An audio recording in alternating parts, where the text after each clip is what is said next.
SER Podcast. I welcome the ceasefire between Gaza and Israel after 11 days of deadly hostilities. Hola, muy buenos días. Es el secretario general de la ONU, Antonio Guterres, dando la bienvenida al alto el fuego entre Gaza e Israel después de 11 días de hostilidades mortales. Y esa es la noticia a esta hora, que por primera vez ha sido una noche tranquila, sin proyectiles ni bombas, sin víctimas, en una de las zonas más conflictivas del mundo, que se ha asomado estos días de nuevo al frágil camino que puede desembocar en una guerra. Han muerto 232 palestinos, de los que 65 eran niños y 12 víctimas en Israel. Netanyahu decidió ayer por la tarde suscribir el alto el fuego, en cuya consecución ha sido crucial la intervención de Egipto y para el que le ha presionado Joe Biden, que se enfrentaba así a su primer gran reto diplomático desde que ha llegado a la Casa Blanca. José Luis Astreola. Hola, buenos días. Conversaciones intensas, hora a hora, describía el presidente de Estados Unidos en su intervención de esta noche, en la que ha reivindicado la diplomacia silenciosa y ha defendido el derecho de Israel y de Palestina a vivir en paz. Sobre el terreno ha sido una madrugada de celebración. Corresponsal Uriol Andrés. El alto el fuego ha entrado en vigor a las 2 de la madrugada y miles de personas han salido a las calles en Gaza para celebrarlo. La presión internacional y sobre todo de Estados Unidos han sido clave a la hora de doblegar la resistencia de Netanyahu, que solo un día antes había abogado por continuar con las operaciones. Ambos contendientes sacan pecho y se atribuyen la victoria. Hamás asegura haber logrado un nuevo balance de poder con Israel. La realidad es que ahora tiene que hacer frente a la reconstrucción de una franja devastada, que ya antes de la ofensiva sufría pobreza, desempleo y la segunda ola de la COVID. Por su parte, Israel afirma haber infligido un daño severo a Hamás y destruido su red de túneles defensivos. Aquí en España, la calma que ya se vive en la frontera de Ceuta contrasta con los intentos de entrada de un grupo de jóvenes esta madrugada en Melilla, donde por primera vez se ha desplegado también el ejército. El dispositivo se mantiene en alerta en esas dos ciudades autónomas, aunque la situación es muy distinta a la de los últimos días, porque ese grupo de personas es mucho más reducido y porque Marruecos trabaja ahora sí para dispersarlos, tanto en Melilla como en la parte marroquí de la frontera con Ceuta, en Castillejos, donde la policía de ese país ha cargado también contra el grupo que pretendía llegar a España. Marruecos va a mantener en Rabat a su embajadora mientras siga en España el líder del Frente Polisario. Esta mañana en El Abierto nos detendremos en el análisis que de esta crisis ha hecho Pablo Casado, que dice sabe lo que hay que hacer. Conozco muy bien Estados Unidos y conozco muy bien cómo hay que hacer las cosas con Marruecos y con Estados Unidos. Que al menos dice que el responsable de la crisis con Marruecos es Podemos y que se reunió con un ministro y un partido nacionalista marroquí porque, según el PP, él ya vio venir el conflicto. Pablo Casado vio venir esta crisis antes que Pedro Sánchez. Es una evidencia empírica, científica. Es decir, si Pablo Casado hace 2 semanas ya vio necesario hablar. Sin embargo, el PP no avisó a nadie en el gobierno.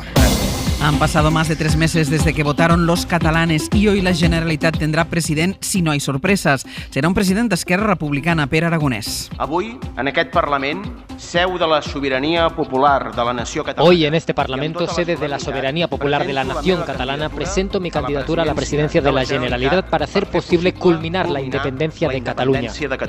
Gobernando para toda la ciudadanía, con toda la ciudadanía, gobernando para el país entero. Gobernant pel país sencer. ¿Será el compromiso que ayer asumía en el Parlamento culminar la independencia?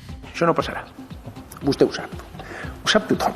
Sabe usted, sabe todo el mundo que eso no pasará y generará más frustración al menos a una parte de los catalanes, le contestó Salvador Illa. Y esta mañana en Fitur, Pedro Sánchez presentará el certificado digital después de que Europa haya llegado por fin a un acuerdo para esta especie de pasaporte que permitirá viajar por la Unión. Acreditará que una persona ha sido vacunada o que ha dado negativo en una prueba diagnóstica. Europa va a pagar los test PCR en caso de desplazamientos necesarios, no para los turísticos. Y en cuanto a la vacuna, el Comité de Bioética hará saber hoy a Sanidad su opinión, no es vinculante, en cualquier caso, sobre cómo tendría que ser el consentimiento para aquellas personas menores de 60 años que decidan recibir una segunda dosis de AstraZeneca. El Ministerio recomienda que sea la de Pfizer, pero da la opción de elegir. Varias comunidades discrepan. Galicia está entre ellas. Esto de decirle a una persona que si quiere la de AstraZeneca, es decir, la misma que ya se le ha dispensado, tiene que firmar un consentimiento informado.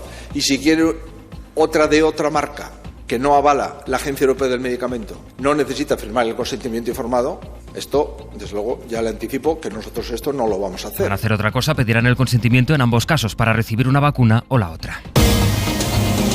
Ya es viernes, es 21 de mayo. Pablo Morán, buenos días. Hola Ángeles, buenos días. Y hoy despedimos al último premio Cervantes, al poeta Francisco Brines. Que sigamos hasta que nos quedemos mudos leyendo poesía y así hasta el final, mientras haya conciencia. Y mientras haya conciencia nos quedará su obra. Brines murió anoche en Gandía, a los 89 años, después de varios días ingresado por una intervención de urgencia hace apenas una semana. Su estado de salud empeoró justo después de que los Reyes le visitaran para entregarle el premio Cervantes. Es un placer poderle entregar esta medalla del Cervantes. Se lo entregaron en su finca familiar llamada Elca, que inspiró muchos de sus poemas. Y el fin de semana traerá cambios en el tiempo. Será ya para el domingo, con la proliferación de lluvias en las regiones del sur del Mediterráneo. De momento, hoy y mañana se impone la estabilidad, con algo más de tiempo revuelto por el norte. Será por un frente que llega sin mucha fuerza, pero suficiente como para provocar un notable descenso hasta de 10 grados ya hoy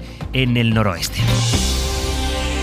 Para el análisis de este viernes nos llega la estrategia para la España de 2050 que presentó el jueves ayer Pedro Sánchez. Es el documento elaborado por un centenar de expertos en el que se plantean ideas para mejorar el bienestar y el conocimiento en nuestro país durante las 3 próximas décadas. Para conseguirlo propone la llegada a España hasta entonces de 191.000 inmigrantes al año, con los que compensar el envejecimiento de nuestra población. Ellos serían uno de los pilares básicos del nuevo modelo económico que propone el estudio. Javier Ruiz, buenos días. Buenos días. El Gobierno propone un nuevo modelo económico que redundaría en pleno empleo en el año 2050, con una jornada laboral de 35 horas y con una brecha salarial nula entre hombres y mujeres. Para llegar ahí se pretende un cambio de sesgo fiscal, aumentar los impuestos 10 puntos hasta el 43% a cambio de prestar más servicios, gasto sanitario, aumentarlo del 5 al 7, gasto en educación, aumentarlo del 4 al 5,5% del PIB y cuadruplicar la inversión en I+D+I.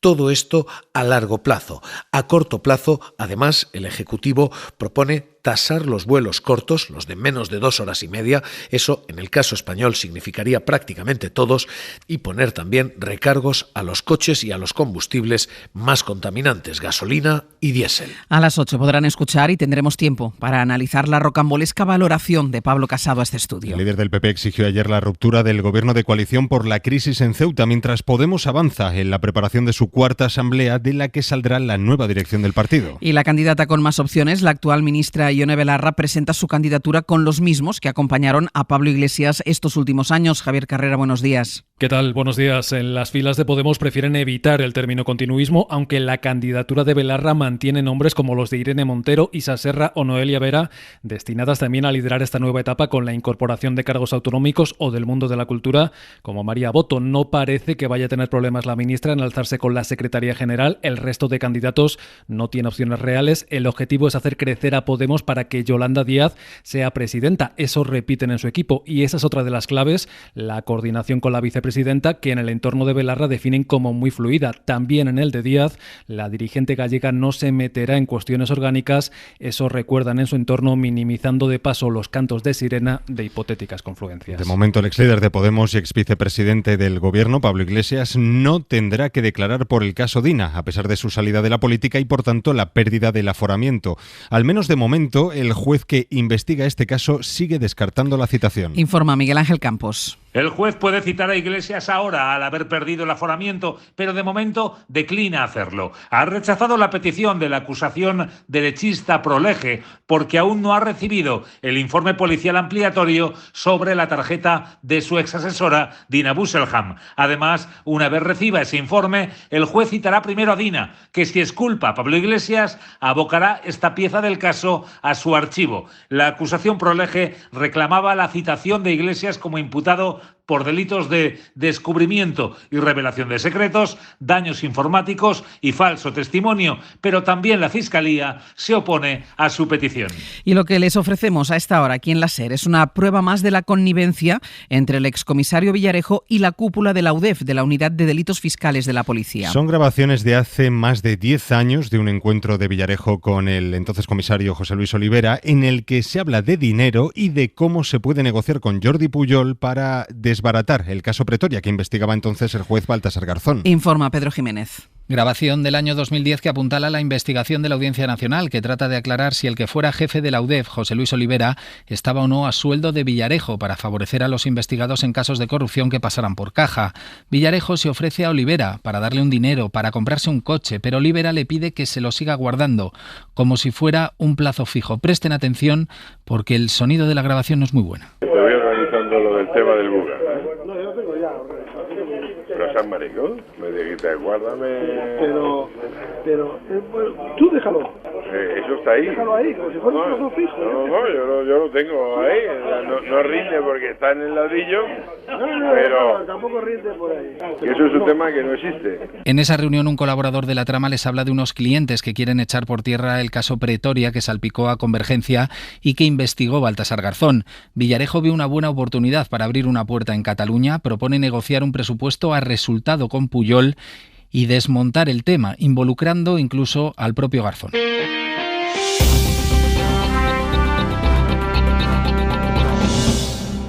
L'obertura d'espais interiors a totes les illes, que a Mallorca pot ser com màxim d'un 50% de la capacidad si no tienen habilitada terraza exterior. Avanza la desescalada en Baleares, por ejemplo, donde este próximo domingo reabren los interiores de bares y restaurantes. Y en Cataluña, el Tribunal Superior de Justicia autoriza la apertura de esos mismos locales hasta la medianoche, con más aforo del que se permitía hasta ahora. La incidencia del virus sigue a la baja y también la mortalidad. Ayer, con la cifra de víctimas más baja desde finales de agosto. Vamos a repasar los datos con la ayuda de María Manjabacas. Mejoran todos los marcadores de la epidemia, pero sobre todo se notan las muertes, efecto de las vacunas. En 24 horas se han notificado 33 fallecimientos, la menor cifra desde el verano. La incidencia acumulada ha bajado casi 5 puntos y ahora está en 139 casos por 100.000 habitantes. Esto es en riesgo medio, teniendo aquí Euskadi el peor indicador todavía en riesgo extremo, la única con 252 contagios por 100.000 habitantes. La presión hospitalaria se mantiene en el 17% de las camas UCI ocupadas por enfermos de COVID, aunque hay 4 comunidades en las que este índice está disparado. El caso de Madrid con el 36%, País Vasco, Aragón y Cataluña. Y el dato positivo en comparación, el último día se han dado más de 800 altas hospitalarias frente a 567 ingresos. Y resuelto el tema del certificado COVID que funcionará en Europa a partir del mes de julio, le queda ahora a la Unión resolver otro debate, el de las patentes. El Europarlamento insta a la Comisión a secundar la propuesta para liberalizar temporalmente esas licencias. Es una propuesta diferente a la alternativa que planteó esta semana el Gobierno de la Unión y que se debatirá a partir del lunes por parte de los ejecutivos. Bruselas, Griselda Pastor.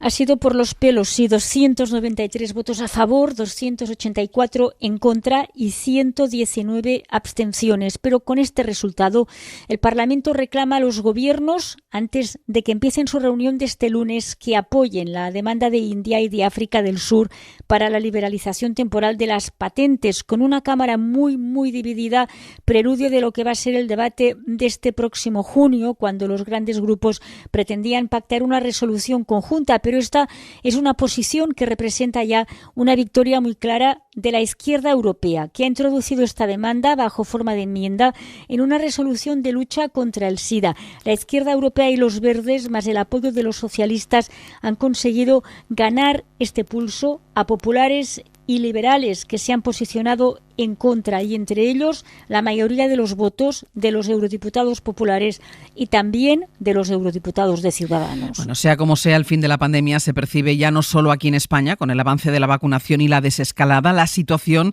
es similar en países como Francia o Italia, que acaba de aprobar nuevas ayudas para los afectados por el virus. Roma, Joan Solés. 9 regiones de Italia registran menos de 100 contagios por cada 100.000 habitantes, el índice más bajo de los últimos 7 meses. Y en junio pasarán a zona blanca, es decir, sin restricción alguna, salvo las recomendaciones de seguir utilizando la mascarilla en lugares cerrados, mantener distancia y la higiene de manos. Entre otras, las regiones de mayor densidad demográfica, las de Milán, Venecia, Bolonia y Roma. El gobierno italiano mantiene el estado de emergencia que, entre otras medidas, conlleva la asignación extensión de otros 40.000 millones de ayudas que acaba de aprobar el gobierno del primer ministro Draghi. Assiste, aiuta imprese. Para asistir a empresas, ha precisado lavoro, giovani, a trabajadores, a jóvenes, a autónomos, sanità, a la sanidad servizi territoriali y a los servicios territoriales. Con ello son ya más de 160.000 los millones que Italia ha destinado a paliar los efectos de la pandemia. Una cifra monumental. Y cuando se ha preguntado al primer ministro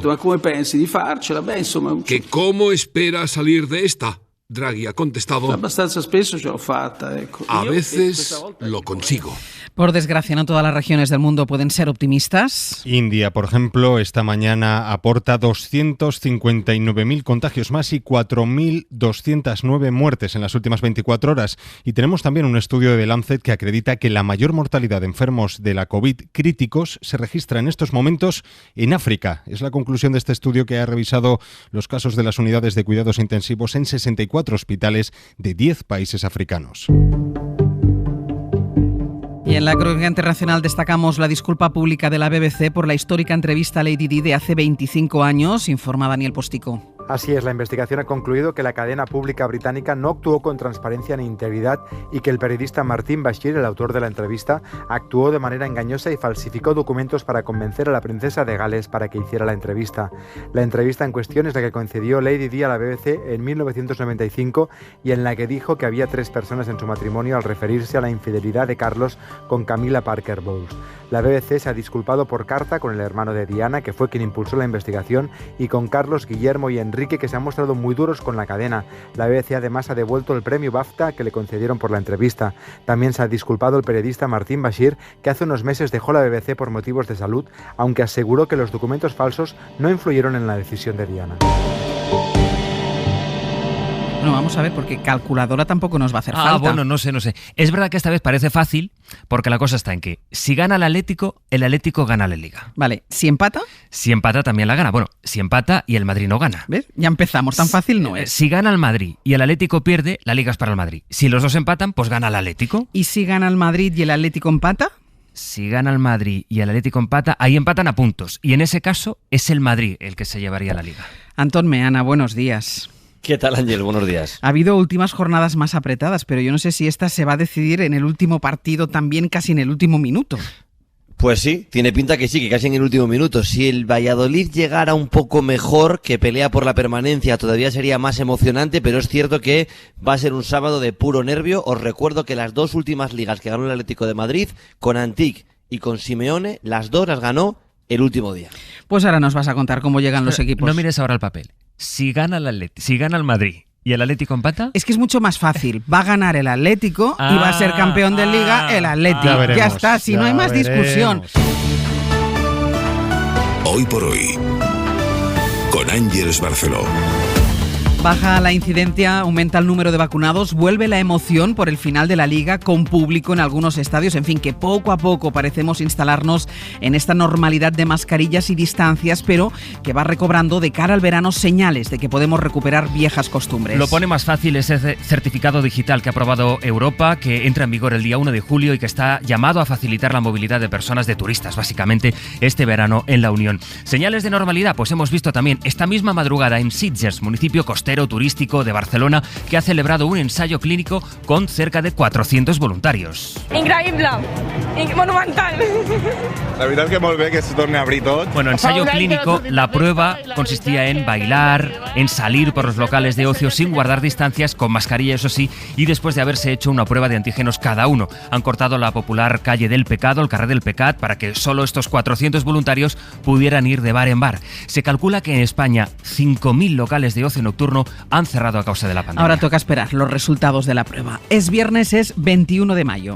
Y estas son las noticias del día. Se cumple el alto el fuego en Oriente Próximo. Ha entrado en vigor a la 1 de la mañana sin que se haya registrado nuevos bombardeos sobre Gaza ni lanzamiento de cohetes desde la franja. Egipto va a supervisar el cumplimiento del acuerdo. La presión en la frontera con Marruecos se ha trasladado esta noche a Melilla, aunque lejos de la intensidad de los últimos días en Ceuta. Policía, Guardia Civil y el Ejército han impedido un nuevo salto de valla en la ciudad masivo, mientras continúan las deportaciones de los que cruzaron desde el lunes. El Parlamento de Cataluña vota hoy la investidura de Pere Aragonés. En su discurso de ayer, el candidato de Esquerra ha prometido culminar la independencia de Cataluña Cataluña con un referéndum pactado con el Estado. La ministra Irene Montero ha convocado para este viernes una reunión del Pacto de Estado contra la Violencia de Género que deja 5 víctimas esta semana, la última ayer en Asturias. Esta noche ha muerto el poeta Francisco Brines. Hace menos de 10 días recibió en su casa a los Reyes, que le entregaron el premio Cervantes. Poco después ingresó en el hospital para someterse a una intervención de urgencia. Y además, Pablo, el incendio en Tenerife se declaró ayer en un paraje del municipio de Arico, cerca del Parque Natural del Teide, al sur de la isla, y el fuerte viento ha complicado el control de las llamas esta madrugada. Conozcamos la última hora. Héctor Palmero, buenos días.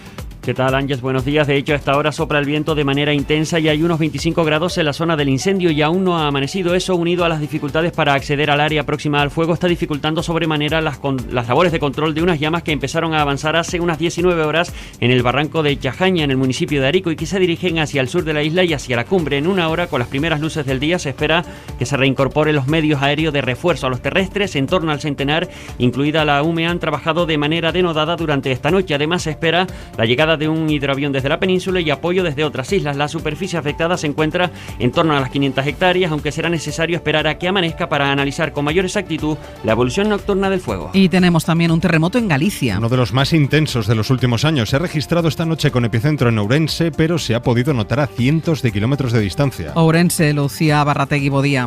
Buenos días, Ángeles. Ocurría la madrugada de este viernes con epicentro en Laza. Se trata del terremoto de mayor magnitud de los últimos años, al alcanzar 3,9 grados en la escala Richter. El temblor se ha llegado a percibir en el resto de las provincias gallegas y se suma a los más de 50 que se han producido en los últimos días en el sur de la provincia de Ourense, sin preocupar a los sismólogos, que lo consideran un ajuste de la tierra.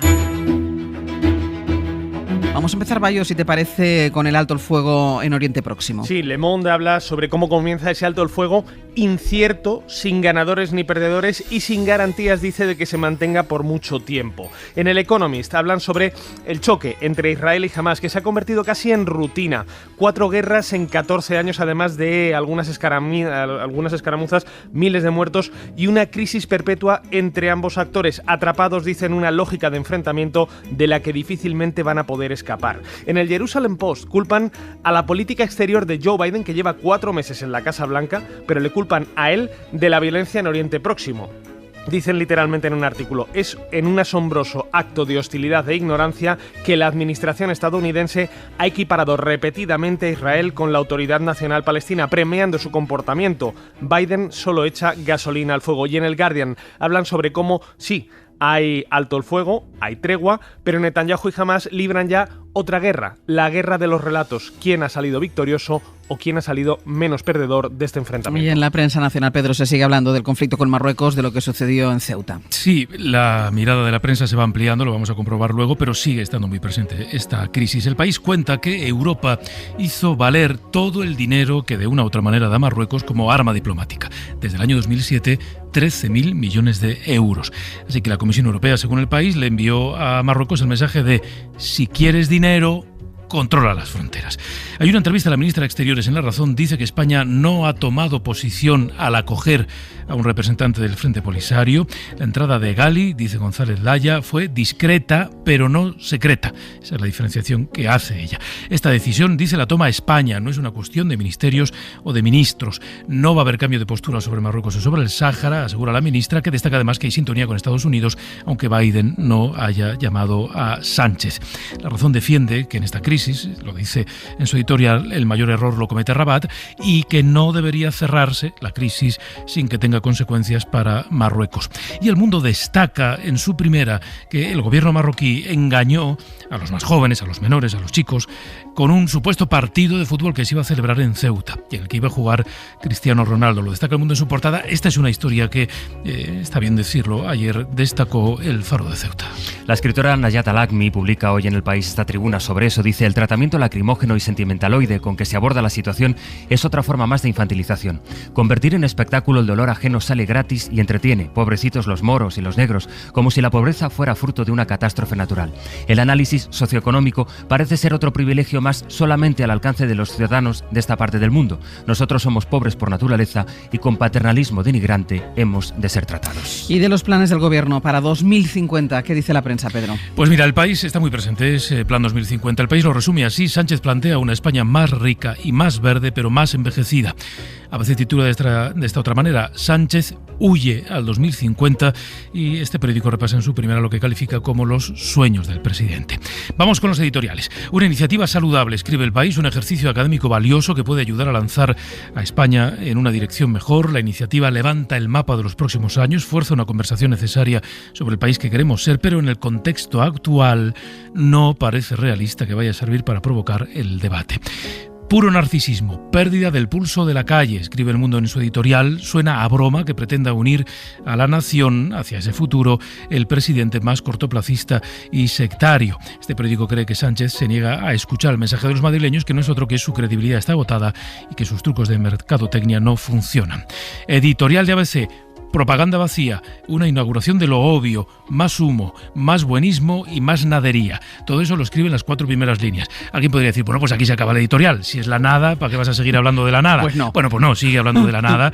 El editorial dice que Sánchez no invita a los españoles a mirar lejos, sino a mirar alrededor para esconder la realidad. En La Vanguardia, su director escribe un sí, pero. Está bien, sí, dice, conducir con luces largas y pensar en el futuro, pero hay que dedicarse a los problemas que tiene ahora España. Y algo más, al Confidencial tampoco le convence Sánchez, porque su titular ya lo dice todo. El presidente reclama pactos nacionales para 2050 a pesar de no forjar ninguno en 2021. Pandemia, Bayo. El New York Times evalúa ese informe que hablábamos antes, que publicaba The Lancet, en el que señalan que los casos más graves de COVID acaban siendo mortales mucho más a menudo en países de África. La tasa más alta de mortalidad se debe principalmente al mal estado de la sanidad pública y privada en muchos países, al punto de que en África este estudio revela que el 48% de las personas que ingresaron en un hospital de manera crítica fallecieron pasado un mes, frente al 31% que lo hacen en otros países. En el Times de Londres dicen que nunca hubo tantos nuevos ricos en el Reino Unido como ahora. Sus fortunas combinadas han crecido un 22% durante la pandemia, pero ojo, muchos multimillonarios nuevos lo son gracias a las inversiones digitales, una burbuja que podría estallar en cualquier momento. Y en el Financial Times hablan de otra burbuja.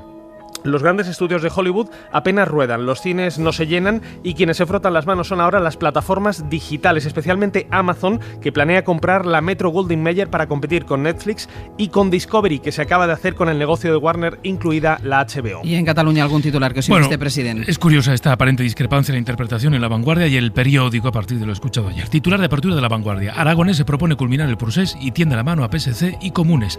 El periódico titula así: Aragonés prioriza la independencia y cierra filas con Junts y con la CUP. Está la cosa como para perderse el carrusel deportivo de este fin de semana. Meana, antes echábamos cuentas, pero dime, ¿cómo llegan los dos equipos? ¿Cómo llega el Real Madrid y cómo llega el Atleti a este partido? Llegan bien, la verdad. Ilusionado el Atlético de Madrid, como te decía, porque ha ganado las últimas ligas en el último partido y no se quiere poner nervioso. Y el Madrid esperando un milagro y pendiente de si es el último encuentro de Zidane como técnico blanco y el último partido de Ramos, que sigue sin renovar como capitán del Madrid. Hoy habla Simeone, hoy habla Zidane y estamos pendientes, Ángels, de cuántos seguidores rojiblancos viajan a Valladolid. Hay preocupación en Pucela por cuánta gente va a ir, aunque no tenga entrada, a estar por la calle, a apoyar al equipo, así que va a ser una de las claves en la previa del partido de mañana a las 6. Bueno, esto para ver quién es campeón de Liga, por eso decía el carrusel iba a estar apasionante, porque después por abajo hay 2 plazas de descenso sin dueño. Sí, aquí no vais a estar tan simpáticos Sastre y tú, porque hay un par de cuentas complicadas. Bueno, es muy sencillo. Se juegan los puestos el Elche, el Huesca y el Valladolid. El Huesca, si gana, se salva. No hay más duda. Si gana, salvado. Pero si empata y el Elche gana, el equipo de Escribá se salva. Lo tiene muy complicado el Valladolid, que solo le sirve una combinación, que es ganar al Atlético, que el Huesca pierda y que el Elche no gane. Si hay un empate a 34 puntos entre los 3, se salva el Huesca.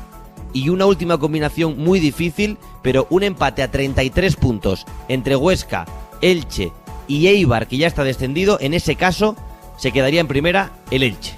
Y estos partidos se juegan también a la misma hora que el Atleti Real Madrid, ¿no?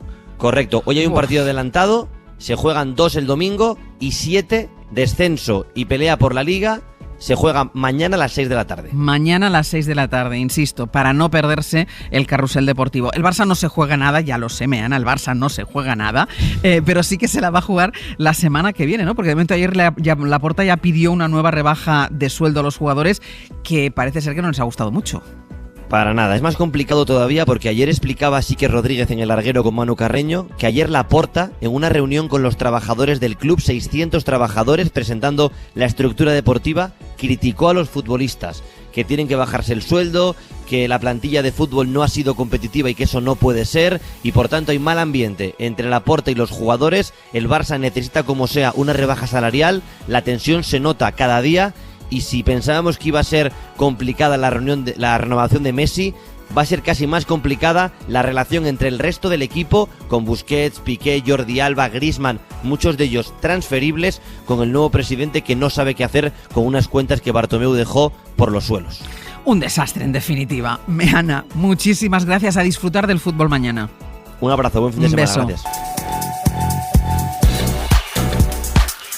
Y si todavía no tienen planes para este fin de semana, atentos a las propuestas de la cartelera que nos trae, como todos los viernes, Pepa Blanes. Zombies y terror para pasar la primavera. Zack Snyder regresa con El Ejército de los Muertos y también tenemos nueva entrega de la saga Saw con Samuel L. Jackson y Chris Rock. Estoy aquí para ayudarle a reformar la policía metropolitana, para recordarles el juramento que le hicieron a la gente de esta ciudad. La directora Kelly Reichardt disecciona el western en First Cow, una película sobre la amistad, sobre la irrupción del dinero y las mercancías como primer paso para la corrupción de América. Compren buñuelos. Son los mejores de toda la zona. No parecen estar duros, ni ser pan de soda. Son una especie de boya. Y con sello Cannes se estrena Sweat, la mirada despiadada al mundo de las influencers y las redes sociales, donde el físico y el mercado lo inundan todo. Hola, muy buenos días. La oposición ejercida por Pablo Casado, el líder del Partido Popular, no deja de sorprender. Insistió ayer en condicionar su apoyo a la estrategia del gobierno en la crisis con Marruecos a la salida del Ejecutivo de Unidas Podemos, a quien responsabiliza del conflicto. Hombre, no puede ser que todos los problemas de este país tengan una misma solución, la ruptura de los socialistas con sus socios de gobierno, porque cada problema tendrá su origen, su matiz, su solución. Pero para Pablo Casado todo pasa por lo mismo. Pero es que hay más. Ayer, sin parpadear, dijo que él conoce muy bien Marruecos, que sabía lo que iba a pasar y que por eso se reunió con representantes políticos del país vecino. Pues bien, si tanto sabía, ¿por qué no avisó al gobierno? Pero es que sigue habiendo más. En esta política del no a todo, ayer Casado volvió a demostrar su incapacidad para entender. ¿Recuerdan cuando se quejó de que el gobierno trataba a los españoles como a un rebaño, por utilizar el término científico, insisto, científico, de inmunidad de rebaño?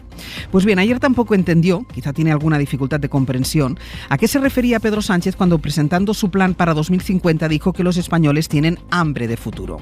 Para Casado no se puede hablar de hambre de futuro cuando hay españoles en las colas del hambre.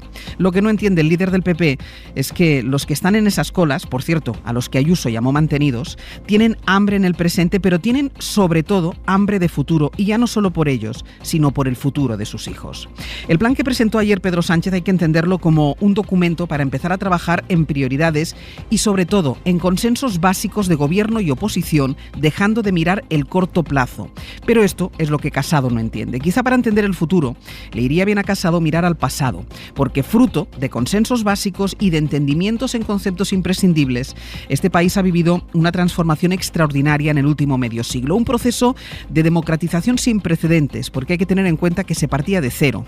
Ahora que están las bases, debería ser más fácil seguir avanzando, pero para ello habría que tener una mirada más elevada y olvidarse del tacticismo cortoplacista, y esto es como pedir peras al olmo. Ángeles Barceló. Viene un fin de semana de buen tiempo y calor, aunque el domingo se estropea un poco en el Mediterráneo, Jordi. Así es, y mucha atención hoy en Canarias, donde la calima con viento fuerte y humedades bajas se mantendrá, máximas de hasta 35 grados con elevado riesgo de incendios forestales. En la península algunas nubes en el Cantábrico y Pirineos, con chubascos en general dejando poca agua, sol en el resto del país, y va a ser uno de los días más cálidos de la semana. El fin de semana irán bajando las temperaturas y el domingo riesgo de tormentas fuertes cerca del Mediterráneo.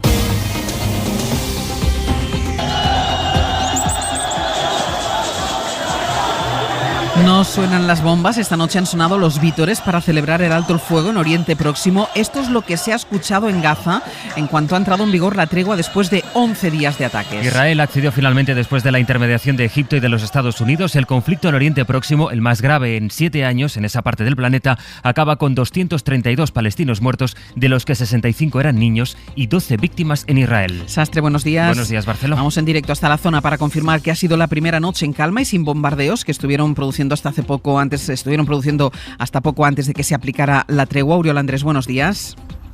Buenos días. Por ahora se mantiene este alto el fuego que ha entrado en vigor a las 2 de la madrugada, pero como siempre en estos casos la situación es frágil. Hamas, por ejemplo, ha dicho que mantiene el dedo en el gatillo.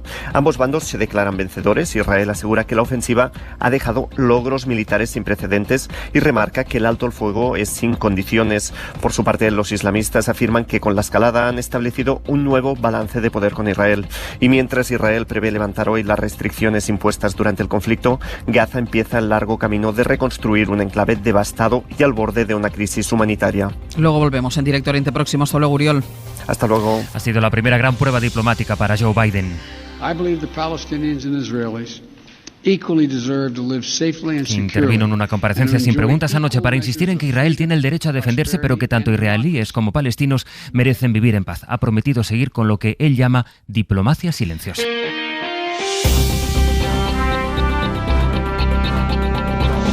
En España la imagen no está tanto en Ceuta como en Melilla. Ha sido la cuarta noche en la que grupos de personas han intentado entrar saltando la valla, pero ha sido la primera en que se ha desplegado el ejército. La policía marroquí cargó al otro lado de la valla para dispersar a los jóvenes que intentaban entrar en España. Algunos lo consiguieron. Melilla, Toñi Ramos. Se trataba de marroquíes que viven en los poblados limítrofes con Melilla. Una veintena consiguió saltar la valla al principio de la noche, pero luego, durante prácticamente toda la madrugada, los grupos se fueron desplazando por varios puntos del perímetro. Como comentas, en uno de los momentos de mayor concentración, se pudo oír cómo la policía marroquí utilizó material antidisturbios. En el lado español, la Guardia Civil, el Ejército, la Policía Nacional y local trabajaban de forma conjunta para controlar un salto que no atendía a los rasgos habituales de la inmigración, sino que en este caso estaba protagonizado por segunda noche por marroquíes. En contraste, ha sido una noche tranquila ya en Ceuta, a este lado de la frontera. En el otro, en Castillejos, ha vuelto a haber enfrentamientos entre centenares de personas que intentaban entrar en Ceuta y la policía. El ministro marroquí de Exteriores sostiene que si sus agentes no han intervenido estos últimos días ha sido por la fatiga del dispositivo policial a causa de las fiestas del Ramadán. Fue este mismo ministro quien confirmó que de momento la embajadora de su país en España se va a quedar en Rabat, mientras el líder del Polisario esté aquí en España. En Ceuta, Nicolás Castellano, buenos días. ¿Qué tal, Ángel? Buenos días. Lo más urgente sigue siendo la situación de cientos de menores. Sí, ahora mismo pasan muchos vehículos militares que están haciendo el cambio de relevo aquí en la frontera del Tarajal. Se acumulan decenas de personas que están esperando a que Marruecos abra de nuevo la valla. Se cree que a partir de las 10 de la mañana volverán a pasar en grupos de 40 y algunos de esos chicos que han dormido aquí en la playa esperando esa apertura de fronteras. Entre ellos, Akram, 17 años, de un pueblo de cerca de Tetuán, acaba de llegar a ver si alguien le informa de dónde tiene que ir para que lo traten como a un menor. Ha pasado su cuarta noche durmiendo en la calle en distintos puntos de Ceuta y dice que no quiere irse a Marruecos. Es solo un ejemplo, Ángels, de esos centenares de menores que siguen sin estar registrados ni en ningún sistema de protección, mientras solo a unos metros de aquí está esa nave a la que hemos hecho referencia en los últimos días, donde se han asignado casi 700 personas desde el lunes. La mayoría de niños han continuado las labores de filiación de la policía antes de ser derivados a Pinier, a un centro provisional de acogida del área de menores de la ciudad. Volvemos contigo en el abierto. Hasta luego, Nico. Hasta luego. El gobierno ha establecido ya cuántos de los menores que están allí en Ceuta tendrán que acoger las comunidades. A Madrid le corresponden 20, pero esta comunidad ha puesto reparos a esa cifra. También los pone Andalucía, a la que corresponden 13 niños, después de que Vox amagara con retirar su apoyo al gobierno de Juanma Moreno. Andalucía ya está saturada. Nosotros tenemos ahora mismo en protección de menores a 3.000. De los 3.000, 1.700 son menas. Y tenemos absolutamente saturado nuestro centro. Por tanto, lo que hemos pedido es que otras comunidades autónomas que no tienen la presión que nosotros tenemos por ser frontera sur con África, que acojan a un mayor número de menores. En el abierto vamos a entrevistar a la consejera andaluza de Asuntos Sociales de la Junta. De la parte política de esta crisis, lo más llamativo es la seguridad de la que presume Pablo Casado. Conozco muy bien Estados Unidos y conozco muy bien cómo hay que hacer las cosas con Marruecos y con Estados Unidos. Que al menos pida ayuda, una ayuda leal. El miércoles en el Congreso, Pablo Casado subió tanto el tono contra Pedro Sánchez que tuvieron que salir en Génova a admitir que quizás se habían excedido. Que el culpable de la crisis en Ceuta era Marruecos. Eso lo dijo el propio Casado. Que la crisis diplomática es culpa de Marruecos, pero la responsabilidad es del gobierno. Ayer, en cambio, el culpable no estaba en Marruecos. que hoy mismo rompa su acuerdo de gobierno con Podemos, que es quien ha producido esta crisis diplomática sin ninguna comparación en nuestra historia democrática con Marruecos. Mariela Rubio, buenos días. ¿Qué tal? Buenos días. Dice ahora Casado que si Sánchez quiere su apoyo, tiene que echar a Podemos del gobierno. Sí, porque el líder del PP responsabiliza a Podemos por, es textual, los agravios innecesarios que habría cometido contra Marruecos. Se refiere Casado a los mensajes publicados por Pablo Iglesias el pasado noviembre defendiendo un referéndum de autodeterminación sobre el Sáhara. Así Casado insinuaba ayer que la presencia de Podemos en el gobierno pesó en la decisión de atender al secretario general del Frente Polisario en España. Y luego en el PP aseguran que Casado ya vio venir esta crisis y que por eso se reunió con un ministro marroquí, pero pese a verlo venir, Mariela, no le dijo nada al gobierno. Así es, reunión telemática hace 9 días con el ministro de Pesca marroquí, Aziz Ayanuch, en la que se trató la presencia en España de Brahim Ghali, un encuentro que para el número 2 del PP, Teodoro García Egea, evidencia que Pablo Casado vio venir esta crisis antes que Pedro Sánchez. Es una evidencia empírica, científica. Y si Pablo Casado hace 2 semanas ya vio necesario tener esa reunión, es evidente que Pablo Casado tuvo mucha más visión que Pedro Sánchez. Me llega también a pensar que si Pablo Casado hubiese sido presidente del gobierno, esto no hubiera ocurrido. A esa reunión, Ángels, que no fue a instancias del PP, sino de la parte marroquí, asistió también Nizar Baraka, secretario general del partido Istiklal, que reivindica como marroquí el territorio de Ceuta y Melilla. Mariela, luego damos más detalles porque este es un asunto para la tertulia. Hasta luego. Hasta luego. Bueno, con la situación ya más calmada en Ceuta, el escenario político hoy va a girar el foco hacia Catalunya. Presento la meva candidatura a la presidència de la Generalitat per fer possible culminar la independencia de Cataluña. Culminar la independencia de Cataluña es el propósito al que se comprometió Pere Aragonès, que hoy, si no hay sorpresas en la votación, se convertirá en el nuevo presidente de la Generalitat. Sergi López, buen día. Buen día. La sesión de hoy empieza a las 9 de la mañana con el resto de grupos que faltan por intervenir. Sobre las 2 de la tarde se espera que Pere Aragonès ya sea presidente. Aragonès, en efecto, apostó ayer por la independencia, pero la vinculó con la mesa de diálogo con el gobierno español y con un referéndum y no habló de la vía unilateral. El jefe de la oposición, Salvador Illa, le replicó sobre la independencia. Eso no pasará. Usted usa. Que eso no pasará, dijo, usted lo sabe y lo sabe todo el mundo. En el Parlamento estará hoy Oriol Junqueras, que ha pedido permiso en la cárcel para poder ver en directo cómo vuelve a ver un presidente de la Generalitat d'Esquerra por primera vez en más de 80 años. La situación en Ceuta, la investidura en Cataluña y el mapa político se completa con la estrategia para 2050 que ha presentado el gobierno, que ayer expuso su presidente Pedro Sánchez. El Ejecutivo defiende que este es un proyecto de Estado, un ejercicio de futuro que se hace en otros países. Les anuncio que España iniciará un gran diálogo nacional sobre su futuro en las próximas semanas y en los próximos meses. Va a ser un proceso de abajo arriba que va a durar varios meses y que va a estar abierto a todos. Sánchez llama a un gran diálogo nacional, aunque Hay cuestiones que son ofensivas. Hemos escuchado en la primera página que España tiene hambre de futuro. Creo que es una mala expresión cuando hay 2 millones de españoles que hoy están haciendo las colas del hambre. Hace unas semanas, cuando empezaban a cambiar las cosas con la pandemia, le pedimos a Mariola Laurido que nos señalara entre todo lo malo 5 buenas noticias, 5 razones para ser optimistas. Y ese ejercicio lo vamos a repetir dentro de muy poco, para empezar el abierto. Porque la pandemia sigue ahí, pero remite, es verdad que remite. La incidencia ha bajado 5 puntos, solo en 24 horas. El número de muertos fue ayer el menor desde finales de agosto y avanzan las vacunas. Luego nos cuentas la parte optimista. Mariola, buenos días. Buenos días, Ángeles. Pero de momento vayamos al lío, que sigue estando en la segunda dosis para quienes recibieron la primera de AstraZeneca y la posibilidad de que la gente decida la vacuna que quiere. Hoy se tiene que pronunciar el Comité de Bioética. Esta mañana vamos a estar pendientes de su informe sobre cómo debe ser el consentimiento informado para poder ponerse la segunda dosis de AstraZeneca y sobre si se puede elegir vacuna, porque el comité no era partidario hasta ahora porque consideraba que iba contra los principios éticos, mientras las comunidades autónomas siguen muy críticas con Sanidad por el culebrón AstraZeneca. Cataluña avisa de que no va a administrar la segunda dosis de Pfizer hasta que el gobierno lo ponga por escrito en un protocolo. Hay que recordar que parte de la comunidad científica cuestiona el ensayo clínico que avala esta mezcla de vacunas y desde Galicia Feijóo anuncia que va a exigir consentimiento informado también para aplicar Pfizer, una decisión a la que se puede sumar además Madrid. Hasta luego, Mariola. Venga, hasta ahora. Sobre la pandemia, la gran novedad llegó finalmente de Europa, que se ha puesto de acuerdo en el pasaporte con el que millones de ciudadanos podremos movernos por la Unión como pedían los países turísticos como España. La clave está en que Europa va a pagar los PCR a aquellos que se desplacen, pero por razones obligatorias, no por turismo. Corresponsal Griselda Pastor.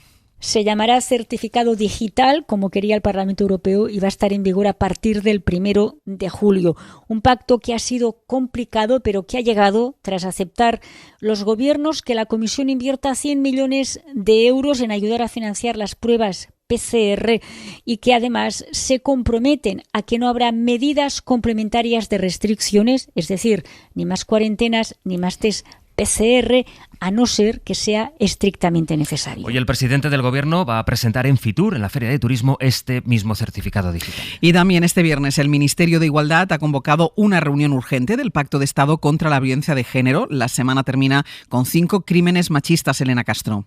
Entre ellos el asesinato de una joven embarazada en Mallorca y de su hijo de 7 años. En el encuentro se va a analizar qué está fallando después de registrarse 5 asesinatos machistas en 3 días. Se estudiará si es necesario revisar las medidas de asistencia, los protocolos y las herramientas para proteger y llegar a las mujeres maltratadas. En lo que llevamos de año, 13 mujeres han muerto a manos de sus parejas o exparejas. Solo 2 de ellas habían presentado denuncia contra su agresor. Además, 5 menores se han quedado huérfanos y 2 han sido asesinados. Del exterior, en Francia, un tribunal juzga al expresidente Nicolas Sarkozy por sospechas de financiación ilegal de su campaña presidencial en 2012. Va a ser una de las imágenes de este viernes. Es el caso Big Malion, una empresa de eventos y comunicación dirigida por personas cercanas al ex líder conservador que habría sido la pieza clave en este proceso. Desde París informa Irene Casado. El desfile del expresidente francés Nicolas Sarkozy por los tribunales continúa. Este jueves el Tribunal Judicial de París inauguró el proceso sobre la financiación irregular de su frustrada campaña presidencial de 2012. Un delito cuya sanción puede ascender a 1 año de prisión y 3.750 euros de multa. En concreto, la justicia acusa al exmandatario galo de haberse beneficiado de un sistema de facturas falsas que le habría permitido duplicar el tope de gasto impuesto por la ley. El coste de su campaña electoral se elevaría a casi 43 millones de euros frente a los 22 millones y medio autorizados. Junto a Nicolas Sarkozy, ausente en esta primera jornada, otros 13 imputados comparten el banquillo de los acusados. A lo largo de las próximas semanas, el tribunal deberá esclarecer si quien fuera jefe de Estado entre 2007 y 2012 conocía y participó en este montaje financiero. Y sobre la pandemia en el mundo, lo peor sigue estando en la India, que no consigue bajar de los 4.000 muertos diarios. Ayer registró menos, pero hoy vuelve a superar los 4.200. Se han notificado además casi 260.000 contagios. ¿No les pasa que en su entorno, usted mismo, afronta este verano esbozando una sonrisa? Se extiende una innegable sensación de alivio, que todavía es leve, pero que cada día, con cada dato, con cada vacuna que se inyecta, va creciendo. Hay menos contagios, hay menos muertes, hay más personas vacunadas, los días tienen más horas de luz, hace incluso calor. Es muy humano asomarse a la rendija que nos deja esta pandemia, Pedro. Y lo vamos a volver a hacer enseguida con Mariola Lourido, a la que hemos vuelto a pedir que nos plantee varios titulares positivos sobre la evolución de la pandemia. Datos que justifican cierto optimismo. Realidades, claro, que nos animan a mirar hacia el futuro, sin llegar a mirar al 2050. Nos vamos a conformar de momento con mirar a lo que nos queda de año. De ese plan de futuro que ayer presentó Pedro Sánchez, también vamos a hablar en Hoy por Hoy. De la respuesta que le ha dado el Partido Popular, de lo que ayer dijeron Casado o García Egea, que, recuerden, llegó a asegurar que su jefe, Pablo Casado, ya venía a venir, lo que después acabó ocurriendo con Marruecos estos días. Nicolás Castellano sigue en Ceuta, allí vamos a volver con él. Nos acercaremos a Cataluña, que hoy vive la sesión definitiva del debate de investidura de Pere Aragonés, y nos vamos a ocupar del alto el fuego entre Israel y Hamás, que, y es lo más importante, se está cumpliendo desde esta madrugada. Iba a preguntarles a nuestros analistas si ya tienen planes para el 2050, pero me voy a conformar con que me digan si tienen pensadas las vacaciones, que nosotros tenemos que ir pensando en el verano ya. Verónica Fumanal, Gonzalo Velasco y Cristina de la Hoz. Mira, voy a saludar primero a Cristina de la Hoz. Buenos días. Buenos días. Una recién vacunada. Sí. Se ve el mundo con un poquitín más de optimismo. Sí, no sé si es bueno decirlo porque ahí ya denotas tu edad. Bueno, no, porque ahora hay gente más joven que yo que está siendo vacunada y yo todavía no, que a mí me toca el domingo, pero se ve un poquitín más de optimismo, sí, ¿no? Sí, sin ninguna duda. Verónica Fumanal, eres tan jovencita que vas a tener que esperar, lo siento. Aquí Velasco y yo y Blanco vamos a esperar un poco más, pero no pasa nada porque ser joven no es ningún mérito, ya lo sabéis. Nos cedéis las vacunas a los ancianos. Sí. Gonzalo Velasco, buenos días. Hola, buenos días. ¿Qué tal todo? Bien, seguramente nos toca volver en agosto de las vacaciones a los que somos jóvenes, claro. Pero bueno, eso es lo que tenemos que pagar. Claro, porque estamos hablando de la rendija de optimismo y de esperanza que sea para las vacaciones de verano, pero es verdad que mucha gente tendrá que hacer un poco planes de verano pensando en que a lo mejor tiene que volver a su lugar de origen cuando le llamen para la vacunación. Mira, vamos a hacer una cosa. Como hoy nos hemos levantado que era viernes, que amanece súper pronto, que estamos tan acostumbrados aquí a que amanezca tarde en invierno, que se hace el día muy, muy, muy, muy denso y muy negro, que ahora cuando a las 6 y algo ya vemos la luz aquí en la terraza de la SER, eso nos pone de buen humor. El ritmo de vacunación va bien, la incidencia va bajando, la cifra de víctimas va bajando también. Que lo que vamos a hacer es repetir una idea que tuvimos hace unas semanas, Mariola Lourido, de nuevo. Dale. Vamos a reconfirmar este optimismo que tenemos esta mañana de viernes y te vamos a pedir que nos des una serie de titulares positivos, optimistas, de cómo va la pandemia. Y en esta ocasión te habrá costado menos porque creo que las buenas noticias abundan un poquitín más. Sí, empezamos. 1. España notificó ayer la cifra más baja de fallecidos desde agosto, 33 muertes. Hace un mes antes, el 20 de abril, fueron 114. También caen las hospitalizaciones por COVID. Los ingresos en planta están por debajo del 5%. 2. La OMS confirmó ayer que las vacunas que se están administrando son eficaces contra las variantes, contra todas las variantes de la COVID, incluida la última, la que más preocupa, la de la India. 3. La vacunación a velocidad de crucero. Sí, ya que esta semana han vacunado también al exministro Illa, me he acordado de su frase, fue el primero que la lanzó. Ahora sí que vamos a velocidad de crucero. Ayer casi 530.000 dosis administradas, aplicadas, 16 millones de vacunados con al menos una inyección, que son 1 de cada 3 españoles. 4. La India, antes hablábamos de la variante, la India ha logrado doblegar la curva de contagios y muertos. Los últimos datos apuntan a menos de 4.000 fallecimientos diarios. Sí, son muchos, son cifras gigantescas, pero se van alejando del récord. También remiten las infecciones con menos de 300.000 cada día. 5. La Unión Europea ha aprobado por fin, lo comentabais antes, el pasaporte COVID para facilitar este verano los planes, los viajes. Entrará en vigor el 1 de julio. Acreditará que estás vacunado, que has pasado la enfermedad o que tienes una PCR negativa, que no serán gratuitas, pero sí más baratas. Y lo siento, Ángeles, tengo un sexto titular. Ya lo sé. Es que mira, Mariola Lourido está vacunada como Cristina. Claro, es que si no lo ibas a decir tú, lo iba a decir yo, Mariola Lourido, que me ha adelantado porque eres más joven que yo y ya estás. Bueno, una va teniendo su edad. Y ya estás vacunada. También se siente cierto alivio, ¿no? Muy bien. Además, estoy encantada. Es más, me pusieron la vacuna y no me enteré. Es más, me la habrán puesto porque...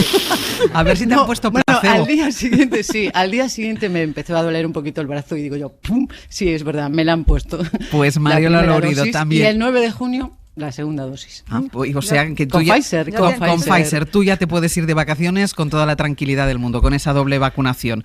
Bueno, pero vais avanzando en la tertulia, ¿eh? Ya hay un tanto por ciento, ¿no? No, hay días que nos encontramos, que nos encontramos aquí en la mesa del Hoy por Hoy, que seguimos siendo pocos, pero entre inmunizados porque han pasado el coronavirus y vacunados, cada vez hay menos riesgo cuando te sientas en esta mesa. Sigue existiendo el riesgo, pero cada vez hay menos riesgo. Mariola, enhorabuena. Gracias. Muchísimas gracias. A ver cuándo te toca. El domingo. Ah, ya te toca el domingo. El domingo tengo cita en el Withing Center. O sea, el domingo y el lunes seré una vacunada.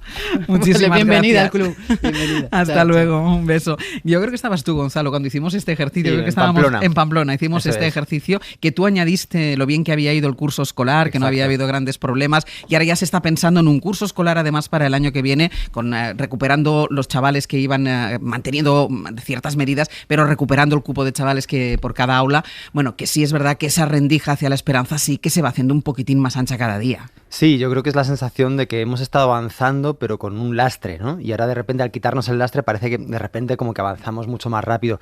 Bueno, ahora toca enfrentarnos a las cosas, ¿no? Sí. Aquello que quizás hemos dejado relegado o que en nuestra disposición, nuestra carga mental, pues hemos pospuesto a un segundo plano, y ahora hay que enfrentar de nuevo los problemas estructurales y no solamente coyunturales, pues del país, con normalidad y con decisión. Pero sí, es verdad que, bueno, hay que decirlo, ¿no? Es necesario tener buen ánimo, es necesario, bueno, felicitarse como se está haciendo en estas últimas fechas por las cosas que sí han funcionado bien, también incluso rectificar. Yo recuerdo cómo al principio, justo en el arranque del proceso de vacunación, aquí en esta mesa, muchos, entre ellos yo, llegué a ser crítico con el mal funcionamiento del Estado de las Autonomías a la hora de gestionar el proceso de vacunación. Bueno, quizás nos precipitamos, quizás había dificultades iniciales que se han salvado adecuadamente. Entonces, tenemos que tener conciencia de las cosas que sí han funcionado bien, desde luego. Lo que sí está claro que el panorama además muy diferente al de hace un año, en aquel momento en el que dijo Pedro Sánchez hemos vencido al virus, que no era cierto, no se había vencido al virus, no se ha vencido al virus, ahora tampoco, porque hay buena parte del planeta donde siguen luchando y vemos todavía, a pesar de que se ha doblegado la curva, como decía Mariola, cuáles son las cifras, por ejemplo, en la India o las cifras en África, pero sí es verdad que el escenario es muy diferente. El escenario es muy diferente, es verdad que también tenemos que trasladar el mensaje que los que estamos vacunados podemos contraer la enfermedad y la podemos contagiar, entonces es importante seguir manteniendo cierta profilaxis hasta que estemos vacunados el conjunto de la población. Pero sí, y además hay una cierta, yo creo que empieza a cundir un cierto optimismo. Yo también fui muy crítica al principio, yo creo que el proceso de vacunación arrancó muy mal y es verdad que las previsiones que nos daban parecían irrealizables y esto se analizó largo y tendido en esta tertulia.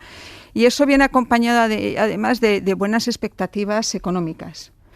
Y no ya solo porque lo diga el gobierno, sino porque lo dicen estudios internos de los bancos, de que puede haber un rebote importante de recuperación a partir fundamentalmente del tercer trimestre, que puede ser espectacular, ¿no? Que estamos entrando y ya coger una senda de crecimiento 2021-2022 muy importante.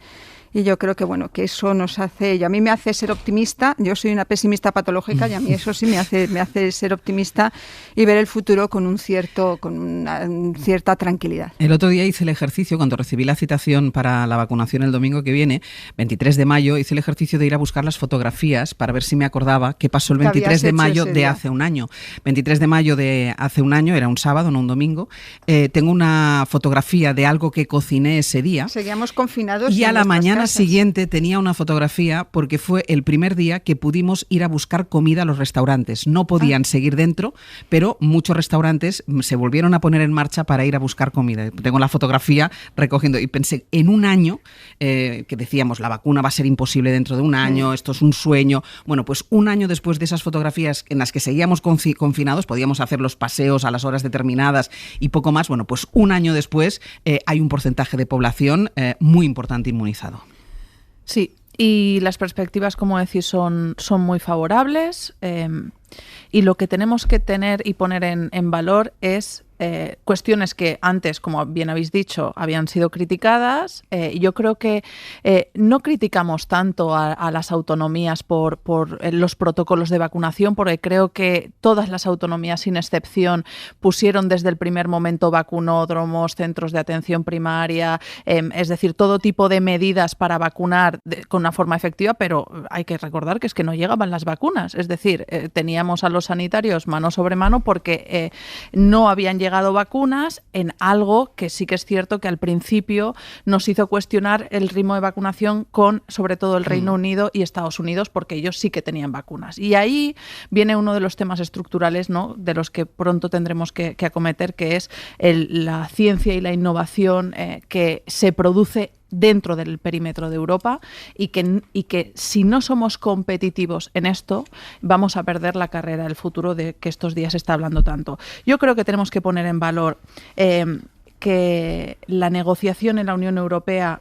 con AstraZeneca es cierto que no fue bien. El resto se reaccionó muy rápido. Yo creo que es la primera vez que la Unión Europea está reaccionando rapidísimo en el tema de la vacunación, el tema de la ayuda económica, en el tema de Marruecos, que lo hablaremos de aquí a un rato, y que estamos viendo cómo la Unión Europea está despertando rápido y está asumiendo que los tiempos han cambiado y que esas reacciones tan mastodónticas y tan lentas que tenía, pues como tuvo en la crisis del 2008, ahora no sirven y que vuelven a legitimarla, ¿no? De Marruecos, del conflicto con Marruecos, de lo que ha pasado y de lo que sigue pasando en Ceuta vamos a hablar enseguida, sobre todo porque está pendiente el reparto de esos menores que ya estaban en Ceuta para dejar espacio a aquellos que han llegado con la última crisis. Vamos a hablar a la vuelta con la consejera andaluza y vamos a estar de nuevo con Nicolás Castellanos sobre el terreno.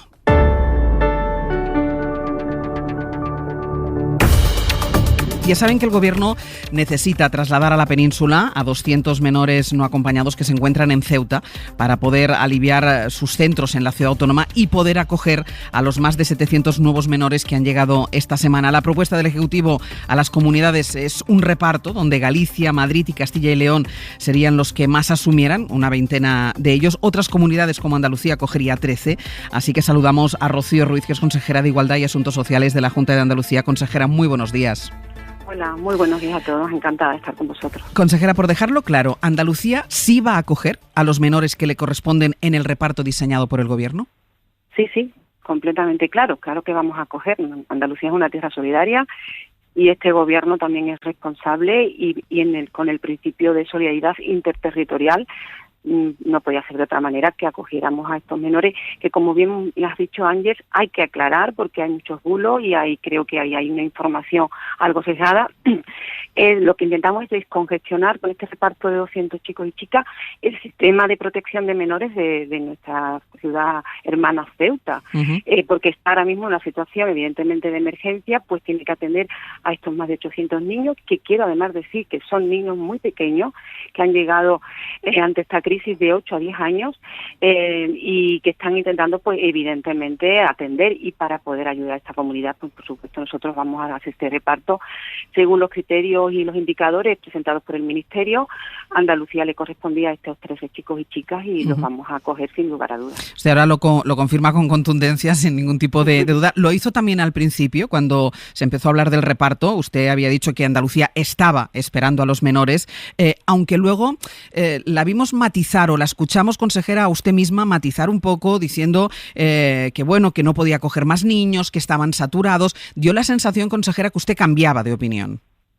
No, porque son palabras que estaban descontextualizadas en una conversación. En primero fue una comisión de infancia en la que expresé también con contundencia ante una pregunta de Vox que evidentemente nosotros tenemos que cumplir con la legalidad de las leyes nacionales e internacionales y que estaban llegando niños en pateras a nuestras costas.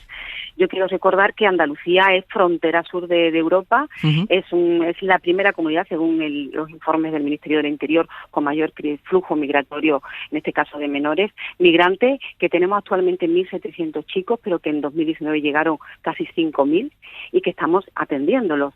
Evidentemente, comenté que están llegando, le puedo decir que desde 1 de mayo, a principios de mayo, que ahora es el momento del flujo, nos han llegado ya 70, y que esperamos que este verano sean muchísimos más. Eso es lo que quise expresar, que vamos a seguir atendiéndolo y que en el reparto pues queríamos que se considerara que evidentemente nosotros no tenemos la misma situación que otras comunidades autónomas que no tienen estos chicos y chicas atendiendo, que tenían que tenerlo en cuenta. Y a pesar de que no se ha tenido en cuenta, y tengo que decirlo, nosotros vamos, por supuesto, a apoyar al Ministerio. Yo creo que ahora es un momento de estar unidos, de lealtad y de trabajar todos juntos ante una crisis de este tipo y apoyar, sin lugar a dudas, a Ceuta. Consejera, y entiendo que usted lo ha hablado con el presidente, al que ayer también escuchábamos mostrar sus reticencias. No, nosotros esto es una decisión de gobierno. Nuestro gobierno toma estas decisiones de forma conjunta, pues esto es una decisión de gobierno y el presidente sí ha hablado claramente que los vamos a atender. Yo le estuve informando de todo el reparto de la conferencia sectorial y estaba absolutamente de acuerdo. Yo tengo que decir que el gobierno y el presidente es una persona muy sensible. Nuestro gobierno siempre está atendiendo a estos menores y además tengo que decirlo con presupuesto propio.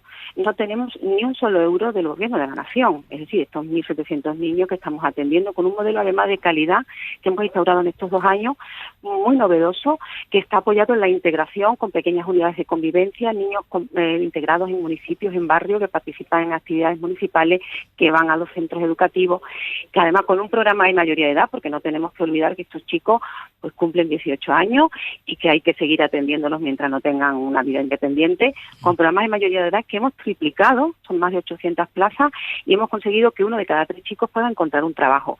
Ese modelo de calidad, y ayer mismo Ángel estuve hablando con el secretario de Estado del Ministerio, lo que le propuse, que yo considero que esta crisis es una oportunidad para que no haya más crisis de este tipo y tomemos medidas coyunturales de emergencia ante una situación que está ahí, que es estructural, que es el problema de la migración infantil, que tenemos que abordar desde políticas de Estado, y le hemos hecho una propuesta de estrategia coordinada de Estado entre todas las comunidades, con un presupuesto, con unas ayudas también a las comunidades que tienen más flujo migratorio, en este caso Ceuta, Melilla, Canarias y Andalucía, estamos en esa misma posición, pero también con políticas de modelos de integración, que realmente como el que hemos tenido en Andalucía, que hemos tenido 0 conflictividad y un gran éxito, que tenemos que apostar por las buenas prácticas y compartir. Se lo he propuesto y el secretario estaba muy de acuerdo con estas ideas, y yo creo que ahora es el momento de impulsar estas políticas de Estado. Consejera, no solo por el el tema del acogimiento de estos chavales de Ceuta, sino porque usted además está al frente de un departamento especialmente sensible. Yo no sé si se siente muy presionada por Vox, si le limitan las amenazas políticas de la ultraderecha.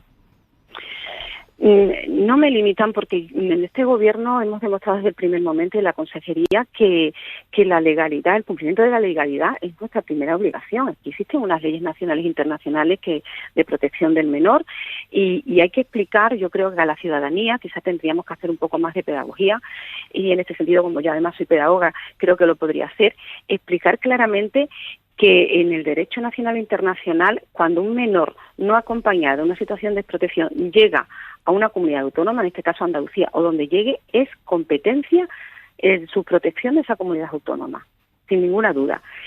Y en ese sentido nosotros tenemos que poner todos los recursos necesarios. ¿Que se intenta la reagrupación familiar? Por supuesto. Es que la reagrupación familiar para todos nuestros menores de protección, los nacionales también, los andaluces, es el primer paso. Nosotros intentamos, por supuesto, que los menores tengan una familia. Esa es nuestra obligación. Pero en el caso de que sea imposible, evidentemente tenemos que tutelarlos. Y eso lo tienen que entender. Entonces, los principios de la legalidad, defensa de los derechos humanos y los defensas del menor y de la solidaridad, evidentemente, a pesar, pues de lo que puedan pensar otros grupos políticos, nosotros vamos a seguir actuando con esta responsabilidad y lo vamos a hacer siempre porque estamos completamente seguros que este es el camino correcto. Consejera, porque la amenaza en este caso existió, amenazó Vox con dejar de dar apoyo al gobierno.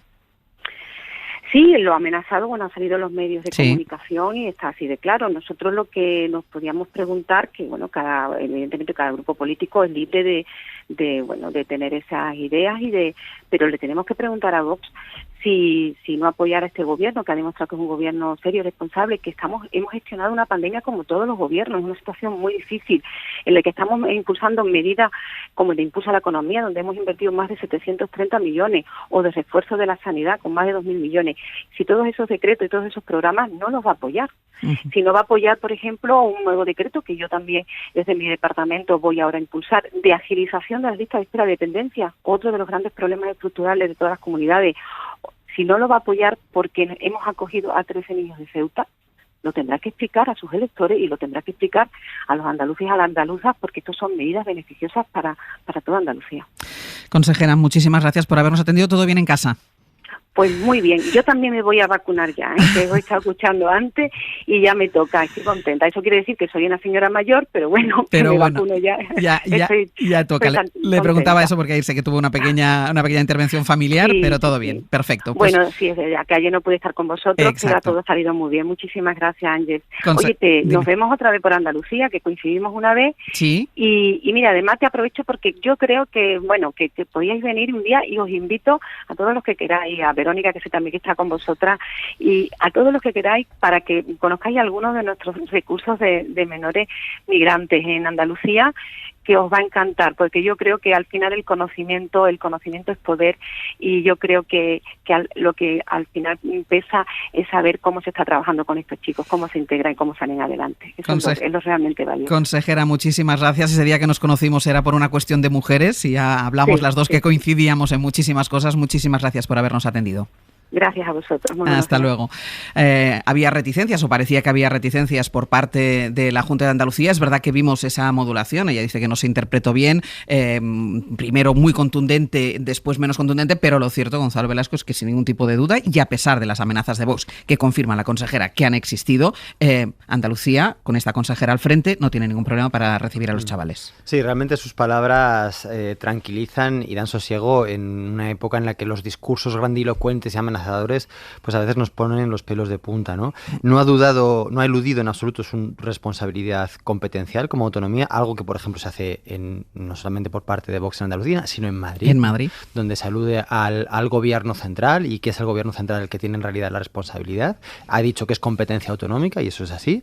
Ha hablado no solamente de, digamos, un deber de acogida en frontera, derechos humanos fundamentales, sino de la necesidad de acompañar, tutelar y garantizar la integración, lo cual es absolutamente fundamental. Y me parece que esto es muy importante porque es normal que ante las imágenes que estamos viendo estos días la reacción sea en cierto modo emocional, ¿no? Porque es necesario además enseñar a conmoverse ante las cosas que están pasando, porque si no hay algo que estaría mal con nosotros. Pero la respuesta a esa reacción emocional ante el sufrimiento de tanta gente, ante tantas vidas que se ponen en riesgo para sobrevivir precisamente, debe ser una reacción de Estado, una reacción, por decir así, fría en tanto que administrativa, ¿no? Y esto es lo que demuestra, esa es la reacción eficaz, ¿no? Entonces no es una cuestión de si España es una nación solidaria o solamente solidaria con los nacionales, no está en una cuestión si hay un patriotismo bueno o hay un patriotismo malo, sino si como Estado funcionamos bien para garantizar estos derechos. Vox ha vuelto a lanzar amenazas en relación a esto, que seguramente no cumplirá, estamos muy acostumbrados, pero el peligro es que fija mensajes cuando lanza estas proclamas, ¿no? Entonces es muy necesario que estos discursos sean claros, decididos, incluso en cierto modo tranquilos y casi diría alegres, para poder contrarrestar esa manera de fijar mensajes de Vox. Cristina. A mí no me sorprende que Vox diga lo que diga. Lo que el peligro es que haya quien se pueda plegar a las exigencias de Vox. Entonces, y bueno, la consejera ha dejado claro que se va a acoger a los niños y que no va a haber ningún problema, ninguna dificultad en este sentido.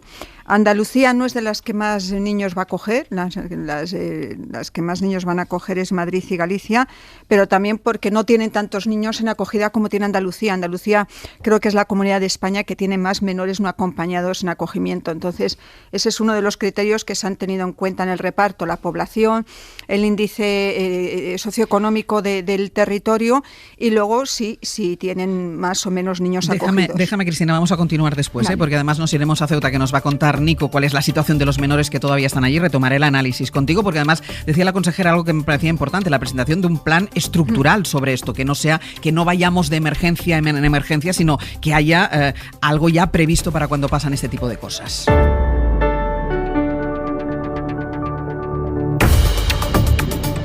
Vamos a volver, ahora continuaremos con el análisis, con todo lo que nos ha dejado aquí, la conversación que hemos mantenido con la consejera andaluza, pero quiero volver un momentito a la frontera de Ceuta, a esa playa del Tarajal. Nicolás Castellano, hola de nuevo. Hola Ángeles. Hablábamos, Nico, con la consejera, la estabas escuchando también, de los menores que tienen que acoger entre las distintas comunidades autónomas, pero esos 200 niños y adolescentes ya estaban ahí, ya estaban en Ceuta, en centros de protección, no son los que acaban de llegar. ¿Qué va a pasar con los que siguen allí, con los que acaban de llegar, los que están ahora mismo en las naves del polígono?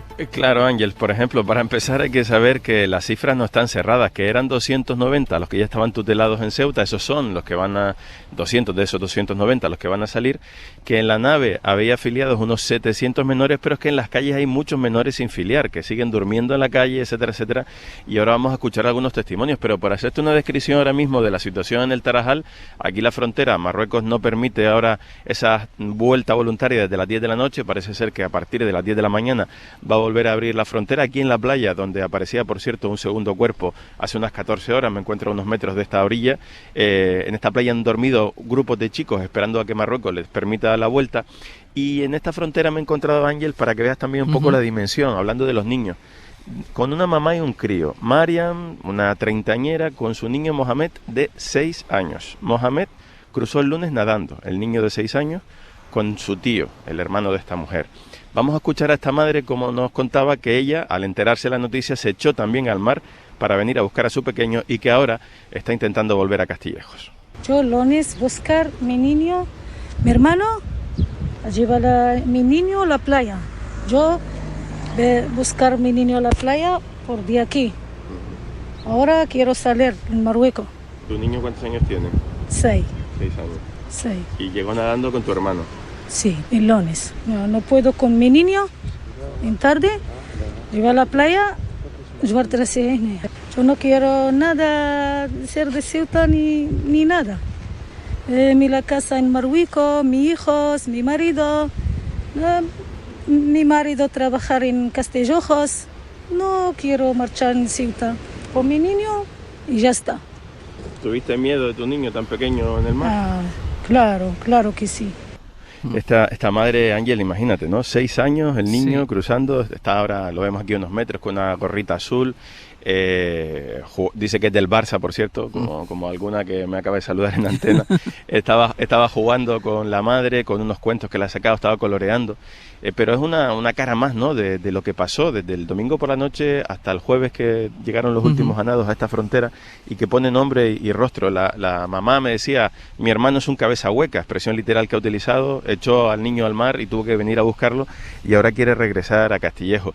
Y me parece que también es una manera de ver que en esta crisis diplomática, bilateral, etcétera, etcétera, con las personas de por medio, hay muchos perfiles diversos. Ella tenía afortunadamente familiares aquí en Ceuta que se hicieron cargo del niño, pero hay todavía muchos que están por las calles, ¿no?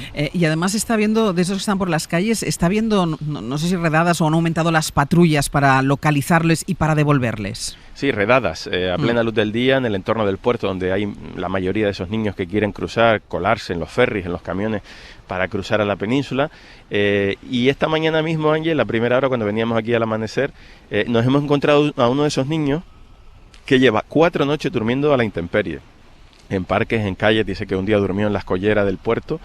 Vamos a escucharle.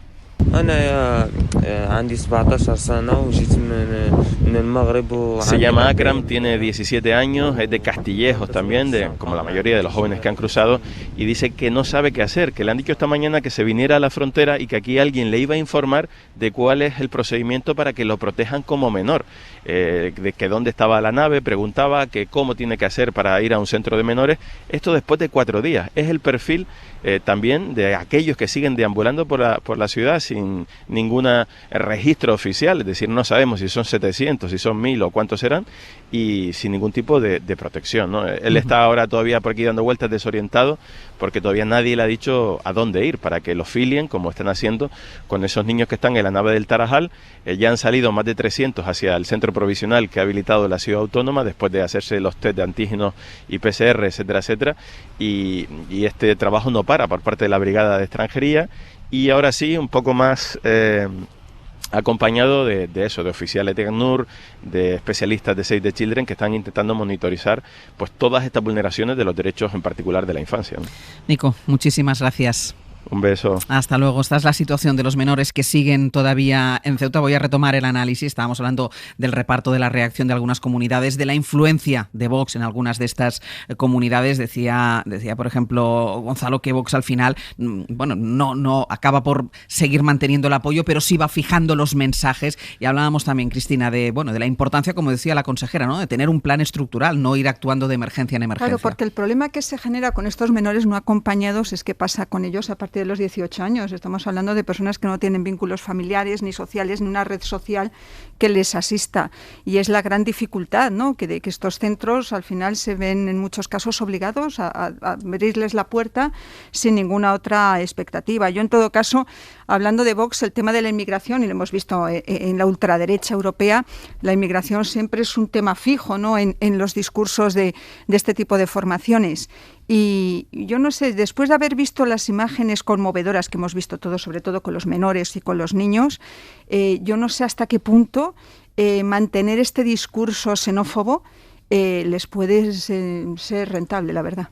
Sí, yo creo que el tema de la inmigración con Vox no es el tema de la inmigración, es el tema del racismo institucionalizado. Y yo creo que hay que decirlo así de contundente, porque estas personas y toda la psicología social que estudia todo el tema de los prejuicios, se ve como el racismo ha ido evolucionando, porque conforme avanza la sociedad, pues decir que uno es racista pues está socialmente mal visto, y entonces hay otros tipos de racismo, como el racismo simbólico, o el racismo aversivo, o el racismo ambivalente, el prejuicio sutil, que son todo tipologías de racismo, digamos, encubierto, que empieza con yo no soy racista, pero... Yo no soy racista, pero estas personas considero que no tienen derechos sociales. Yo no soy racista, pero hay un sentimiento de evitación, de miedo, de preocupación, de prejuicio al otro y al diferente. Está también la aporofobia, es decir, la fobia a la pobreza, a los pobres.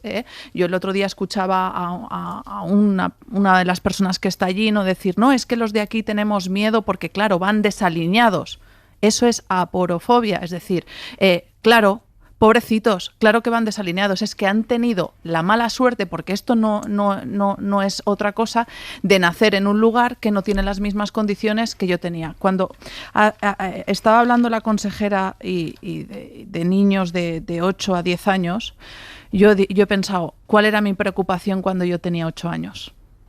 Y seguramente ahora por mayo, a final de mayo, mi preocupación era la excursión que hacíamos en el cole, que era normalmente pues a una piscina o a un zoológico.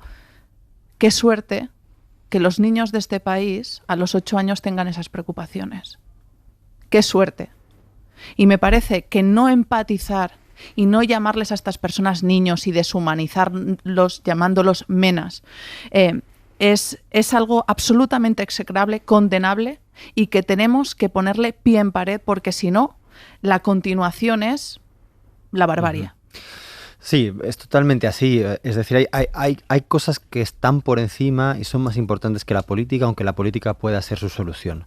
Cuando todo se politiza, hay problemas que llegan a banalizarse, de tal manera que cuando se hace política cortoplacista con una cuestión, un drama humanitario como este, y se habla de invasión, se habla de la amenaza al territorio y a la soberanía nacional en lugar de las tragedias humanas concretas que estamos experimentando y viendo como espectadores, entonces se banaliza ese problema. Yo me imagino, por ejemplo, a un chaval que ahora mismo se esté politizando, ¿no?, por primera vez, y esté asumiendo sus posiciones políticas y pueda dar incluso algún paso adelante en el espacio público, en redes sociales, y se manifieste en favor de la derecha. Y aquí meto al Partido Popular y a Vox en el mismo saco, y se indigne más porque haya una suerte de amenaza abstracta a la nación que porque haya niños que se echen a la mar, literalmente, para poder sobrevivir, ¿no? Entonces, esto está produciendo patologías sociales, ¿no? Está produciendo un tipo de casi de psicopatía, ¿no? Entonces, me parece que tenemos que poner el acento en lo relevante. Después, ya en lo concreto, en lo que es en la política migratoria, es verdad que hay cosas que tenemos que pensar mucho, ¿no? Es muy inquietante lo de los niños, pero es muy inquietante en general la incertidumbre que estamos viendo acerca de las devoluciones, ¿no? Hay expertos que están diciendo que 5.600 devoluciones en estos días son es imposible que se hayan hecho con todas las garantías jurídicas, con que hayan tenido una asistencia legal, traductores, etcétera. Entonces, me da la sensación de que la izquierda, cuando llega al gobierno, vuelve a confiar la gestión de los asuntos migratorios a Interior, y solo a Interior. Y esto no es solamente una cuestión policial. Y hay una especie de ausencia de otras respuestas, ¿no? Nadie ha hablado de la posibilidad de generar un corredor humanitario, de, por ejemplo, solicitar asilo en las embajadas, de para los mayores visados temporales ligados a la búsqueda de empleo. Es decir, soluciones constructivas que no se limiten solamente a la gestión policial del recién llegado con la asistencia de las organizaciones no gubernamentales. Hombre, yo creo que es injusto decir que solo lo administra Interior, porque creo que España intenta al menos siempre dar una respuesta a la inmigración. Cuando hablabas de que había que una amenaza abstracta a la nación, es que esa amenaza abstracta la argumentó incluso el propio presidente del Gobierno. Sí, cuando habló de la integridad territorial, de que se había puesto en peligro la integridad territorial y de que se procedería a la devolución inmediata de todos los que habían asaltado la valla. Es decir, yo creo que no estamos ante una crisis migratoria, sino que estamos ante la utilización por parte del Gobierno de Marruecos de su propia gente como carne de cañón, lo que crea un problema humanitario y de atención humanitaria. Yo creo que España, hombre, pues siempre se ha destacado por ser de los países de la Unión donde se consideraba que, bueno, a lo mejor existe el racismo institucionalizado del que habla Verónica, pero se le consideraba siempre uno de los países, digamos, con menos perfiles racistas. Dicho esto, yo entiendo que cada país tiene que proteger sus fronteras y controlar sus flujos migratorios. Pero es verdad que ante situaciones como la que se produjo esta semana en Ceuta, hay que actuar también desde el punto de vista humanitario. Y yo creo que se está haciendo a grandes rasgos, pero es verdad que, por ejemplo, es muy llamativo el silencio que tiene en este caso Unidas Podemos con el tema de las devoluciones en caliente, que siempre han hecho bandera de aquello, o sea, y se puede ver la hemeroteca, y esta vez han mantenido una posición, bueno, han puesto mucho el acento en la parte humanitaria. La ministra Velar ha actuado rápido, pero no han criticado en sí las devoluciones que se están produciendo en la frontera.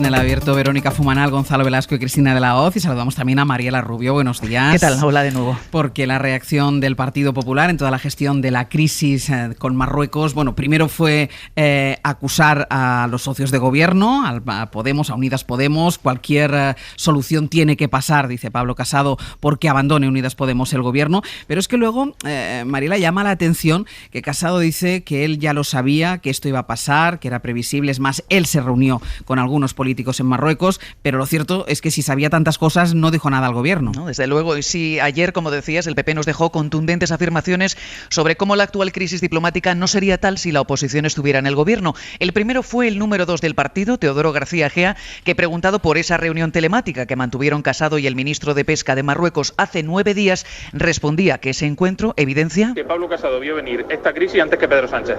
Es una evidencia empírica, científica. Es decir, si Pablo Casado hace 2 semanas ya vio necesario tener esa reunión, es evidente que Pablo Casado tuvo mucha más visión que Pedro Sánchez. Me llega también a pensar que si Pablo Casado hubiese sido presidente del gobierno, esto no hubiera ocurrido. A esa reunión, que no fue a instancias del PP, sino de la parte marroquí, asistió también Izar Baraka, secretario general del partido Istiklal, que reivindica como marroquí el territorio de Ceuta y Melilla.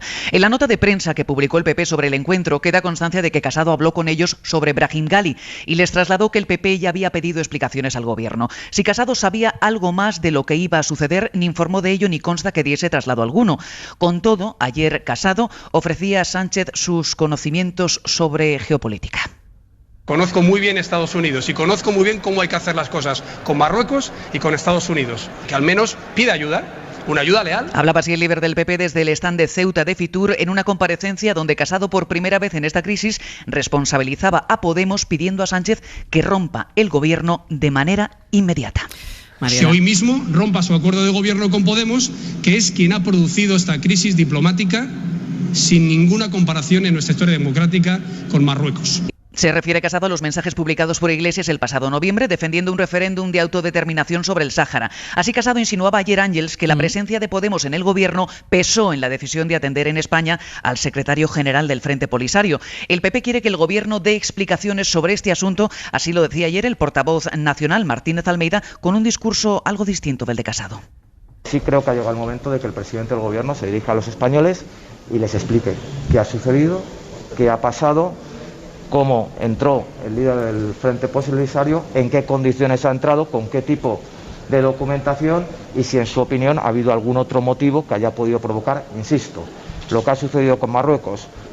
No pretendo con esto decir que la culpa sea del gobierno de Pedro Sánchez, la culpa es de quien abre la puerta y todos sabemos quién ha abierto la puerta, pero sí nos gustaría que se nos aclarara qué ha hecho este gobierno que haya podido originar, aun de manera injustificada, una reacción como la que se ha producido. Un discurso algo distinto del de Pablo Casado. Interpelaremos al gobierno en el Congreso la próxima semana sobre esta crisis, escribía anoche la portavoz parlamentaria del PP, Cuca Gamarra.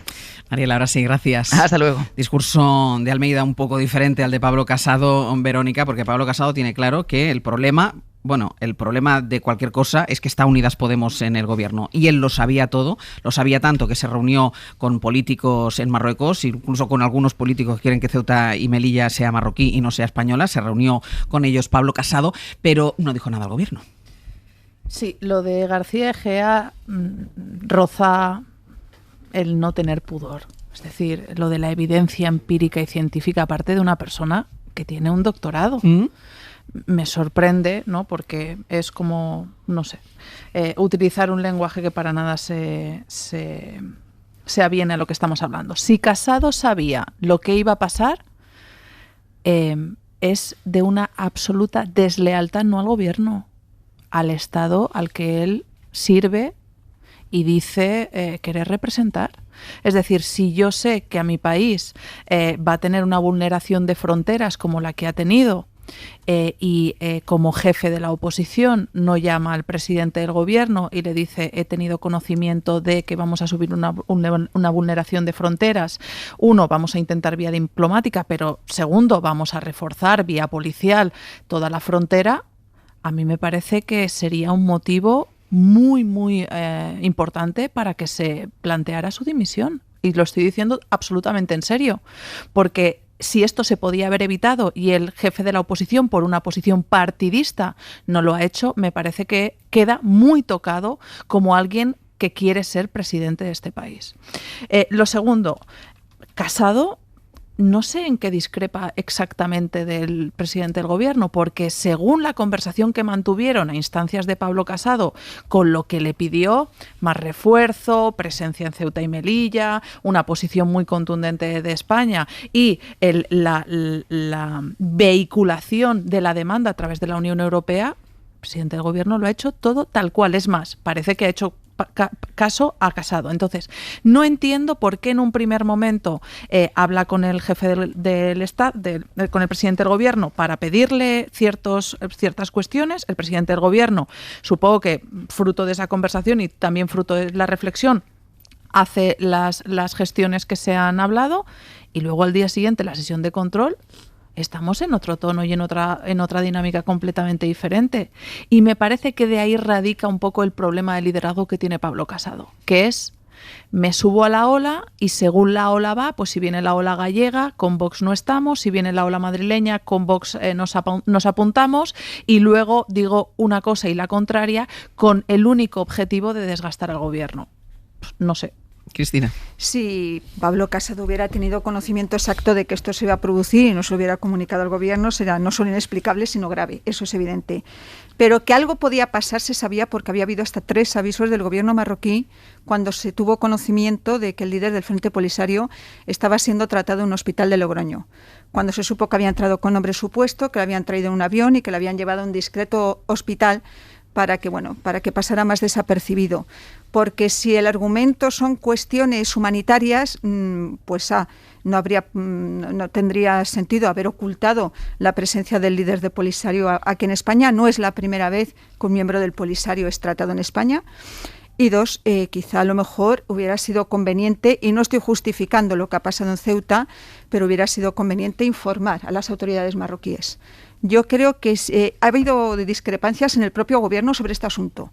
Y yo creo que diplomáticamente no se hizo bien, y eso es responsabilidad de la ministra de Exteriores. Y luego yo sigo pensando en que tenemos una potentísima embajada en Rabat, potentísima, de las más importantes del mundo, casi al nivel o más que, por ejemplo, en Washington. Y hay agentes del CNI, hay servicios de información de la Guardia Civil. Es decir, tenemos un enorme despliegue. Y cuesta pensar, a lo mejor es que no ha trascendido y no lo sabemos, pero cuesta pensar que no se dieran cuenta de que algo podía pasar con, entre otras cosas, por el malestar con el tema del Polisario. Luego, lo que dijo Pablo Iglesias a finales del año pasado, pues como sabemos que para Marruecos hay una especialísima sensibilidad en las cuestiones que tienen que ver con el Sáhara, pues también eso ha ido pasando factura. Pero es verdad que yo creo que aquí no nos han acabado de explicar ciertos errores que se han podido cometer, partiendo de la base de que la responsabilidad es de Marruecos en una actuación inédita por su dimensión y por utilizar incluso a menores para presionar a España.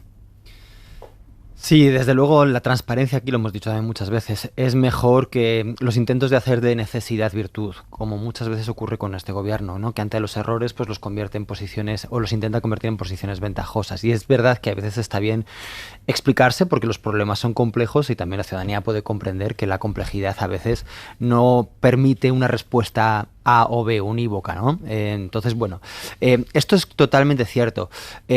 Obviamente las aseveraciones de Pablo Casado y Teodoro García Egea, bueno, ha estado muy en Verónica con el eufemismo, pero son chorradas, ¿no? Básicamente, ¿no?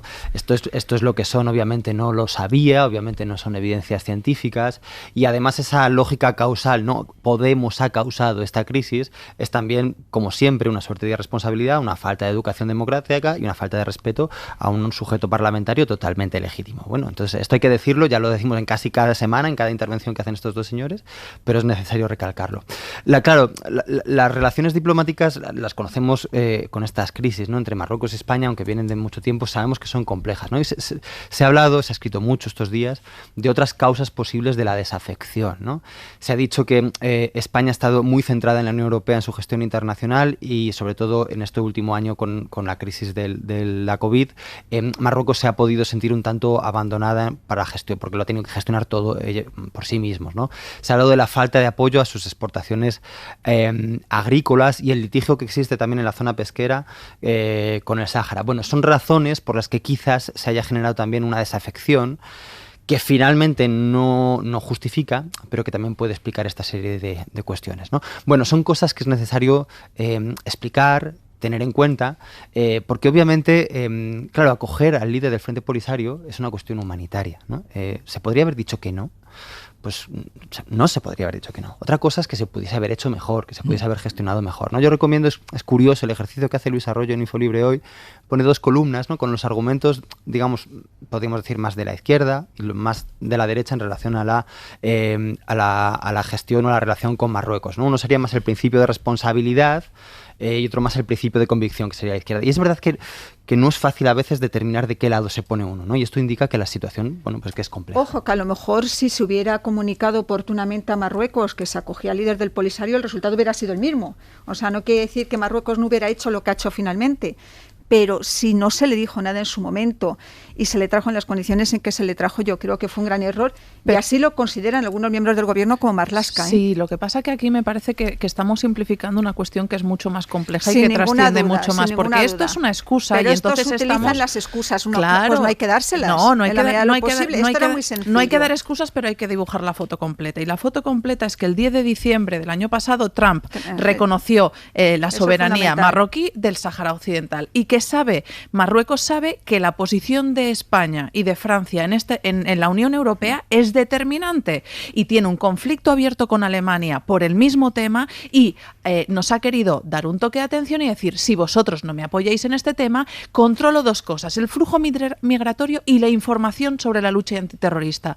Y no el narcotráfico. Y el narcotráfico. Es decir, yo aquí soy un socio que a buenas soy un socio leal y estupendo y a malas soy un socio muy fastidiado, no solo para España, sino para la Unión Europea, porque este tema ha trascendido y porque somos frontera española y europea. Entonces, me parece muy bien que pongamos el tema en la excusita del tuit de Pablo Iglesias y en la excusita del líder del Frente Polisario, pero aquí se está jugando la geoestrategia de los próximos años y Marruecos lo sabe. Pero por eso hay que ser especialmente cuidadosos, Verónica, porque todo eso dependemos de la relación de Marruecos con España son unas relaciones que sabemos que siempre están cogidas con pinzas frágiles. Y que estamos condenados a entendernos porque depende efectivamente la inmigración, el narcotráfico, el terrorismo yihadista, los acuerdos de pesca, es decir, evidentemente tenemos una relación de vecindad muy compleja y muy difícil y que Marruecos puede tener la llave y bueno, y lo hemos visto,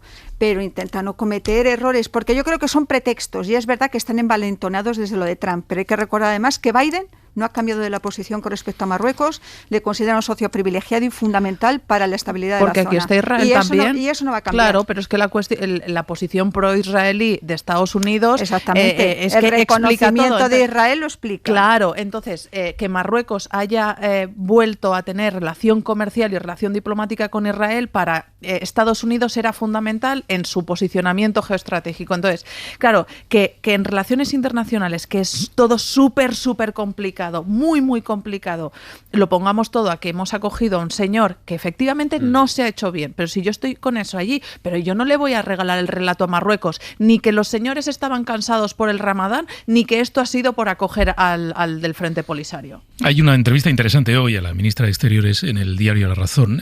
González Laya dice que la llegada de este líder del Frente Polisario a España no fue secreta, dice ella, sino discreta, que no hay que extraer ninguna lectura más allá de lo que es un gesto humanitario que se imbrica en la tradición humanitaria de este país. Ella llega a decir, y Marruecos también la tiene, y de hecho Marruecos ha acogido a otros líderes africanos cuestionados por otros países por las mismas razones humanitarias, que ella no concibe que se utilice a la población y a menores de edad como una respuesta. Además ella pone el acento, esto es interesante por algo que se ha mencionado aquí, se ha dicho sí estos días que Marlaska mostró su opinión contraria a la acogida de este líder del Frente Polisario, y ella dice, esta es una decisión de España como país, y no implica ni a ministros, a unos sí y a otros no, ni a ministerios, a unos sí y a otros no. Y en todo caso lo que ella dice es que nadie como España, es su posición, ha sido respetuosa con Marruecos en cuanto al tema del Sáhara. Y bueno, sí reconoce que Biden no ha llamado al gobierno español, pero que las relaciones son muy buenas. Y usted decía que nosotros aprovechábamos las desigualdades. A las 9 de la mañana se ha retomado el debate de investidura en el Parlamento de Cataluña, interviniendo ahora mismo, a quienes están escuchando, al portavoz de Vox, Ignacio Garriga, un debate en el que, si no hay sorpresas, y no tiene por qué haberlas, Pere Aragonés va a salir investido como presidente de la Generalitat. Ayer escuchábamos en su discurso las líneas maestras de su legislatura, su propuesta para la legislatura que va a presidir. Pablo Tallón, buen día. Hola, buen día, Ángels. Y bueno, lo dejó bien claro Pere Aragonés, no renuncia a la independencia. De hecho, se comprometió a conseguirla vía referéndum acordado. Sí, fíjate que ya casi en la primera frase lo dijo: presento mi candidatura a la presidencia para hacer posible culminar la independencia de Cataluña y, lo que decías tú, hacer inevitable la amnistía y la autodeterminación. Tuvo un acento mucho más claro que en el debate de finales de marzo. Tiene un cierto sentido, tenía que contentar a Junts per Catalunya. También es verdad que hay unas ciertas bases del independentismo que están cabreadas por este acuerdo, que lo consideran una renuncia al 1 de octubre. Digo bases, pero entre ellos también está, por ejemplo, el expresidente Quim Torra o incluso miembros del equipo negociador de Junts per Catalunya. Y luego un tercer elemento, que es que Aragonés siempre ha sido independentista. Entonces, claro, el procés pues no ha acabado. Lo que sí que podemos decir que ha entrado en otra fase, por mucho que haya retórica, por mucho que Aragonés dijera ayer lo que dijera. Lo que vamos a ver en los próximos meses, incluso años, porque se han puesto un plazo de 2 años para priorizar la mesa del diálogo, es eso, un intento de negociación con el gobierno central, que era la prioridad de Esquerra Republicana. Al final ha conseguido que Junts venga. Junts ayer lo dijo: vamos a ser leales a este órgano, aunque no acabamos de creérnoslo. Veremos si luego esto se acaba aplicando o no. Y si en 2 años esto no ha funcionado, es cuando entraríamos en otra etapa que tampoco sabemos exactamente cómo va a ser, ni nosotros ni ellos, porque este ha sido gran punto de discusión que han tenido durante las negociaciones. Es verdad que Esquerra Republicana siempre ha dicho: oye, antes de volver a intentar la vía unilateral hace falta condición necesaria, pero no suficiente, que haya muchísimos más independentistas en Cataluña, y la estrategia de Junqueras desde hace años es: vamos a intentar gobernar bien, hacer mucha política social, mucha política económica, a ver si esto seduce. Así que por lo menos por esta parte pues podemos prever que Aragonés va a querer poner también un acento en la gestión. También lo dijo ayer en el discurso, progreso social con una mano, Procés con la otra. ¿Le dedicó espacio a ese progreso social en el discurso de ayer? Sí que le dedicó, porque se cuidó de hacerlo también, porque además quiso seducir a los comunes. De hecho, se refirió a ellos, le dijo que para ciertos temas quería contar con ellos, con lo cual es verdad que tuvo mucho más acento el Procés que en el anterior discurso, pero sí que guardó bastantes minutos para eso, para el feminismo, para el ecologismo, progreso social y económico.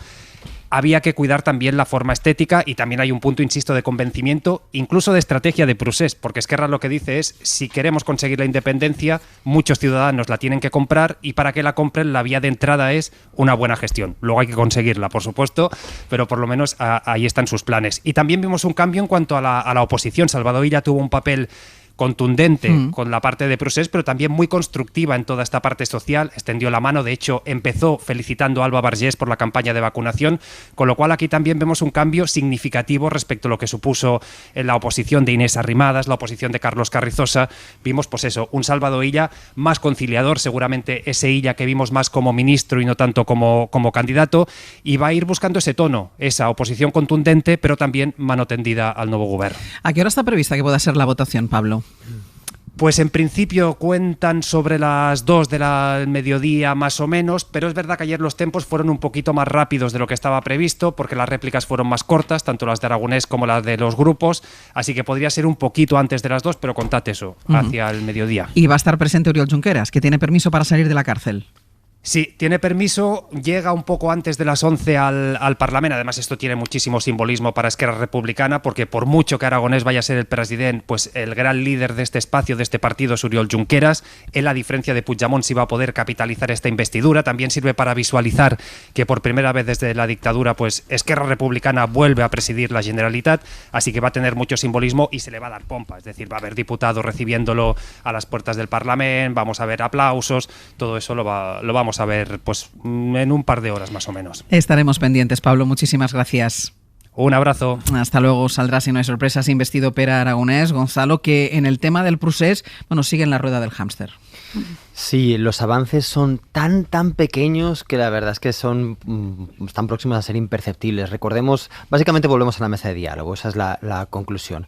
Y eso es donde estábamos hace un par de años. Recordemos que incluso cuando se formó el gobierno de la nación, entendíamos que ministros como Salvador Illa, antes de la pandemia, o Manuel Manuel Castells tenían más como misión estar allí para ese diálogo que para la propia gestión de sus carteras, ¿no? De tal manera que, bueno, pues volvemos a ese punto, aunque nos habíamos forjado algunas esperanzas de otro tipo de rumbo, ¿no? Claro, esa agenda social, esa buena reputación a nivel interno para poder así ganar fieles a la causa independentista a medio plazo, se podría haber logrado con otro tipo de entendimientos, con otro tipo de coaliciones o de apoyos que no implicaran cederle tantísimo terreno a Junts y en cierto modo seguir subyugados a ellos, ¿no? Bueno, finalmente el principio de realidad y la presión del mundo independentista, de la sociedad civil, pues ha podido, ¿no? Claro, lo que llama la atención de este acuerdo es lo que hemos conocido, que es el de la distribución de las carteras, ¿no? Y que Junts vaya a gestionar, se dice que el 60% del presupuesto y algunos de los fondos más relevantes. Puede haber una explicación, y es que una vez que se ha llegado a un acuerdo de una agenda social que es verdad, que es ambiciosa, por ejemplo, ¿no? La universalidad, la gratuidad de las guarderías, entre otras cosas, pues una vez que eso se va a cumplir, digamos, en principio por defecto, las grandes transformaciones que quiere hacer Esquerra sean en esas carteras, por decir así, de Estado, ¿no? De interior, etcétera, etcétera. Bueno, puede ser, pero la verdad es que intentar darle sentido a las cosas que hace Esquerra es un deporte que empieza a cansar un poco y casi uno también está tentado en decir que tiene un síndrome de pagafantas perpetuos, ¿no? Que no terminamos de entender del todo bien, ¿no? Bueno. Me ha encantado. Hoy está Velasco sin paños calientes. Pim pam. Yo coincido con el análisis del agotamiento perpetuo. Yo lo que quiero saber es qué ha cambiado la situación ahora respecto a cuando Torra dijo que se había acabado la legislatura, que era imposible continuar, la desconfianza tremenda entre los socios, una campaña electoral que fue a cara perro entre Esquerra Republicana y JxCat, porque lo que se jugaban era el liderazgo del independentismo del futuro, sea cual sea y tome la forma que tome el independentismo. Y entonces íbamos a ir a elecciones y, de un día para el otro, todas esas rencillas, todos esos desencuentros no se quedan en nada, llegamos a un reparto de sillas y todos están contentos y a funcionar. A funcionar no, es decir, esta legislatura nace tocada. ¿Por qué? Porque los socios no se soportan, porque la animadversión que existe entre ellos es estratégica y es definitiva, porque los dos quieren lo mismo, que es liderar un independentismo muy desideologizado. Porque si no, no se entiende que haya otra vez un gobierno con personas que venían de Convergència i Unió, es decir, derecha. De la derecha. Y personas de izquierdas como las hay en Esquerra Republicana. Entonces, se ha desdibujado ideológicamente un gobierno y, por lo tanto, a mí la pata social pues me genera dudas, porque no están de acuerdo siempre en lo mismo.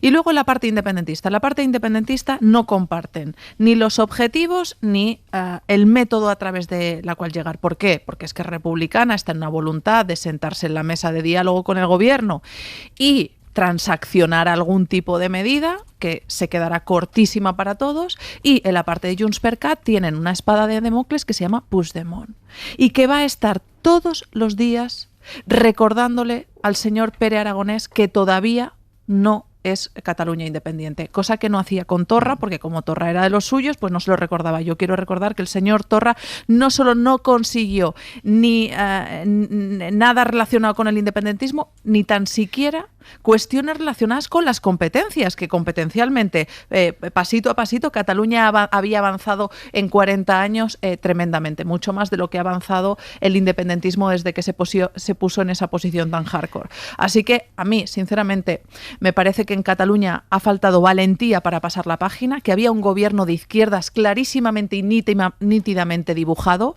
con el primer partido de izquierdas, el segundo partido de izquierdas y dos más, en este caso la CUP, y los comunes, que podían haber girado el guión, pero han decidido ser cobardes y continuar con un relato que saben que está muerto. Sobre ese extraño cóctel para abordar los asuntos sociales, como es el cóctel que forman los de izquierda, que es Esquerra Republicana, y los de derechas, que es Junts per Catalunya, recordar las palabras que dijo Gabriel Rufián después del acuerdo, que dijo, no, Junts per Catalunya no están de derechas como se dice. Va a resultar que no son tan de derechas. Hay una máxima que dice que no tienes que hacer lo mismo si quieres otro resultado. Efectivamente. Y están haciendo lo mismo.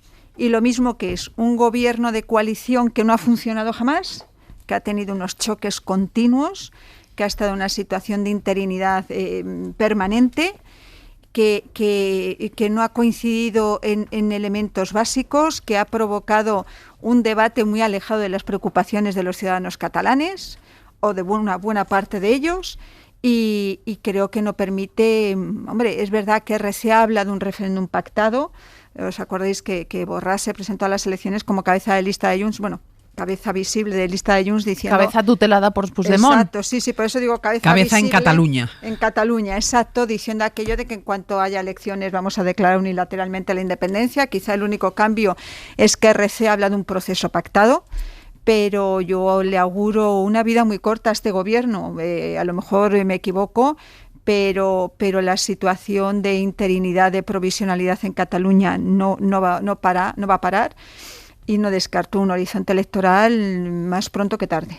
Quiero ir a la zona de Oriente Próximo para terminar este abierto, porque ya saben que a la 1, se lo venimos contando desde esta madrugada, a la 1 ha comenzado el alto al fuego entre Israel y Palestina, alto al fuego después de 11 días de ataques, acaba con 232 palestinos muertos, de los que 65 eran niños y 12 víctimas en Israel. De momento, hasta ahora, y no sabemos lo contrario, nadie nos ha dicho lo contrario, se está respetando ese alto al fuego, así que corresponsal en Oriente Próximo, Oriol Andrés, buenos días.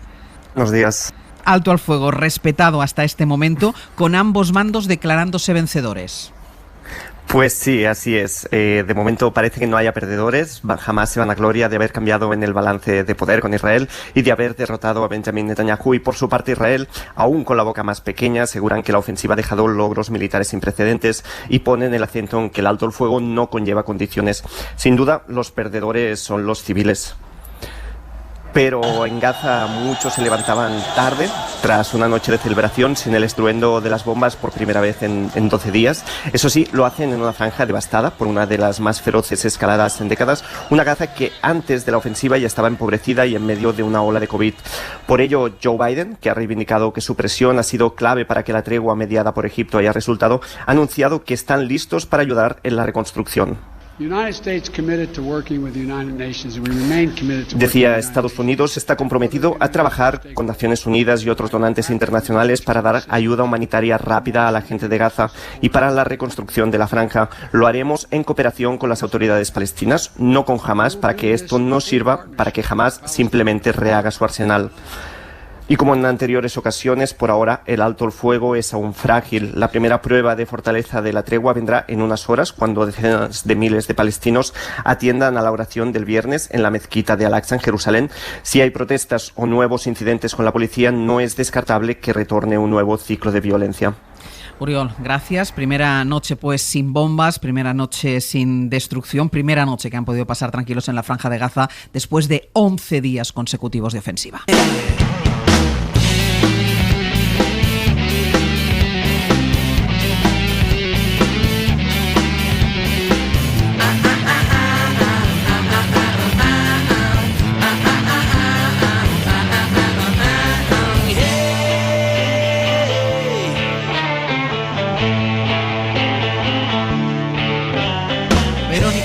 Gonzalo Velasco, Cristina de la Hoz, hasta la semana que viene. Hasta la semana que viene. Beso. Suscríbete a Hoy por Hoy. Todos los episodios y contenidos adicionales en la app de Cadena SER y en nuestros canales de Apple Podcast, Spotify, iVoox, Google Podcast y YouTube. Escúchanos en directo en la SER de lunes a viernes a las 6 de la mañana. Cadena SER. La radio.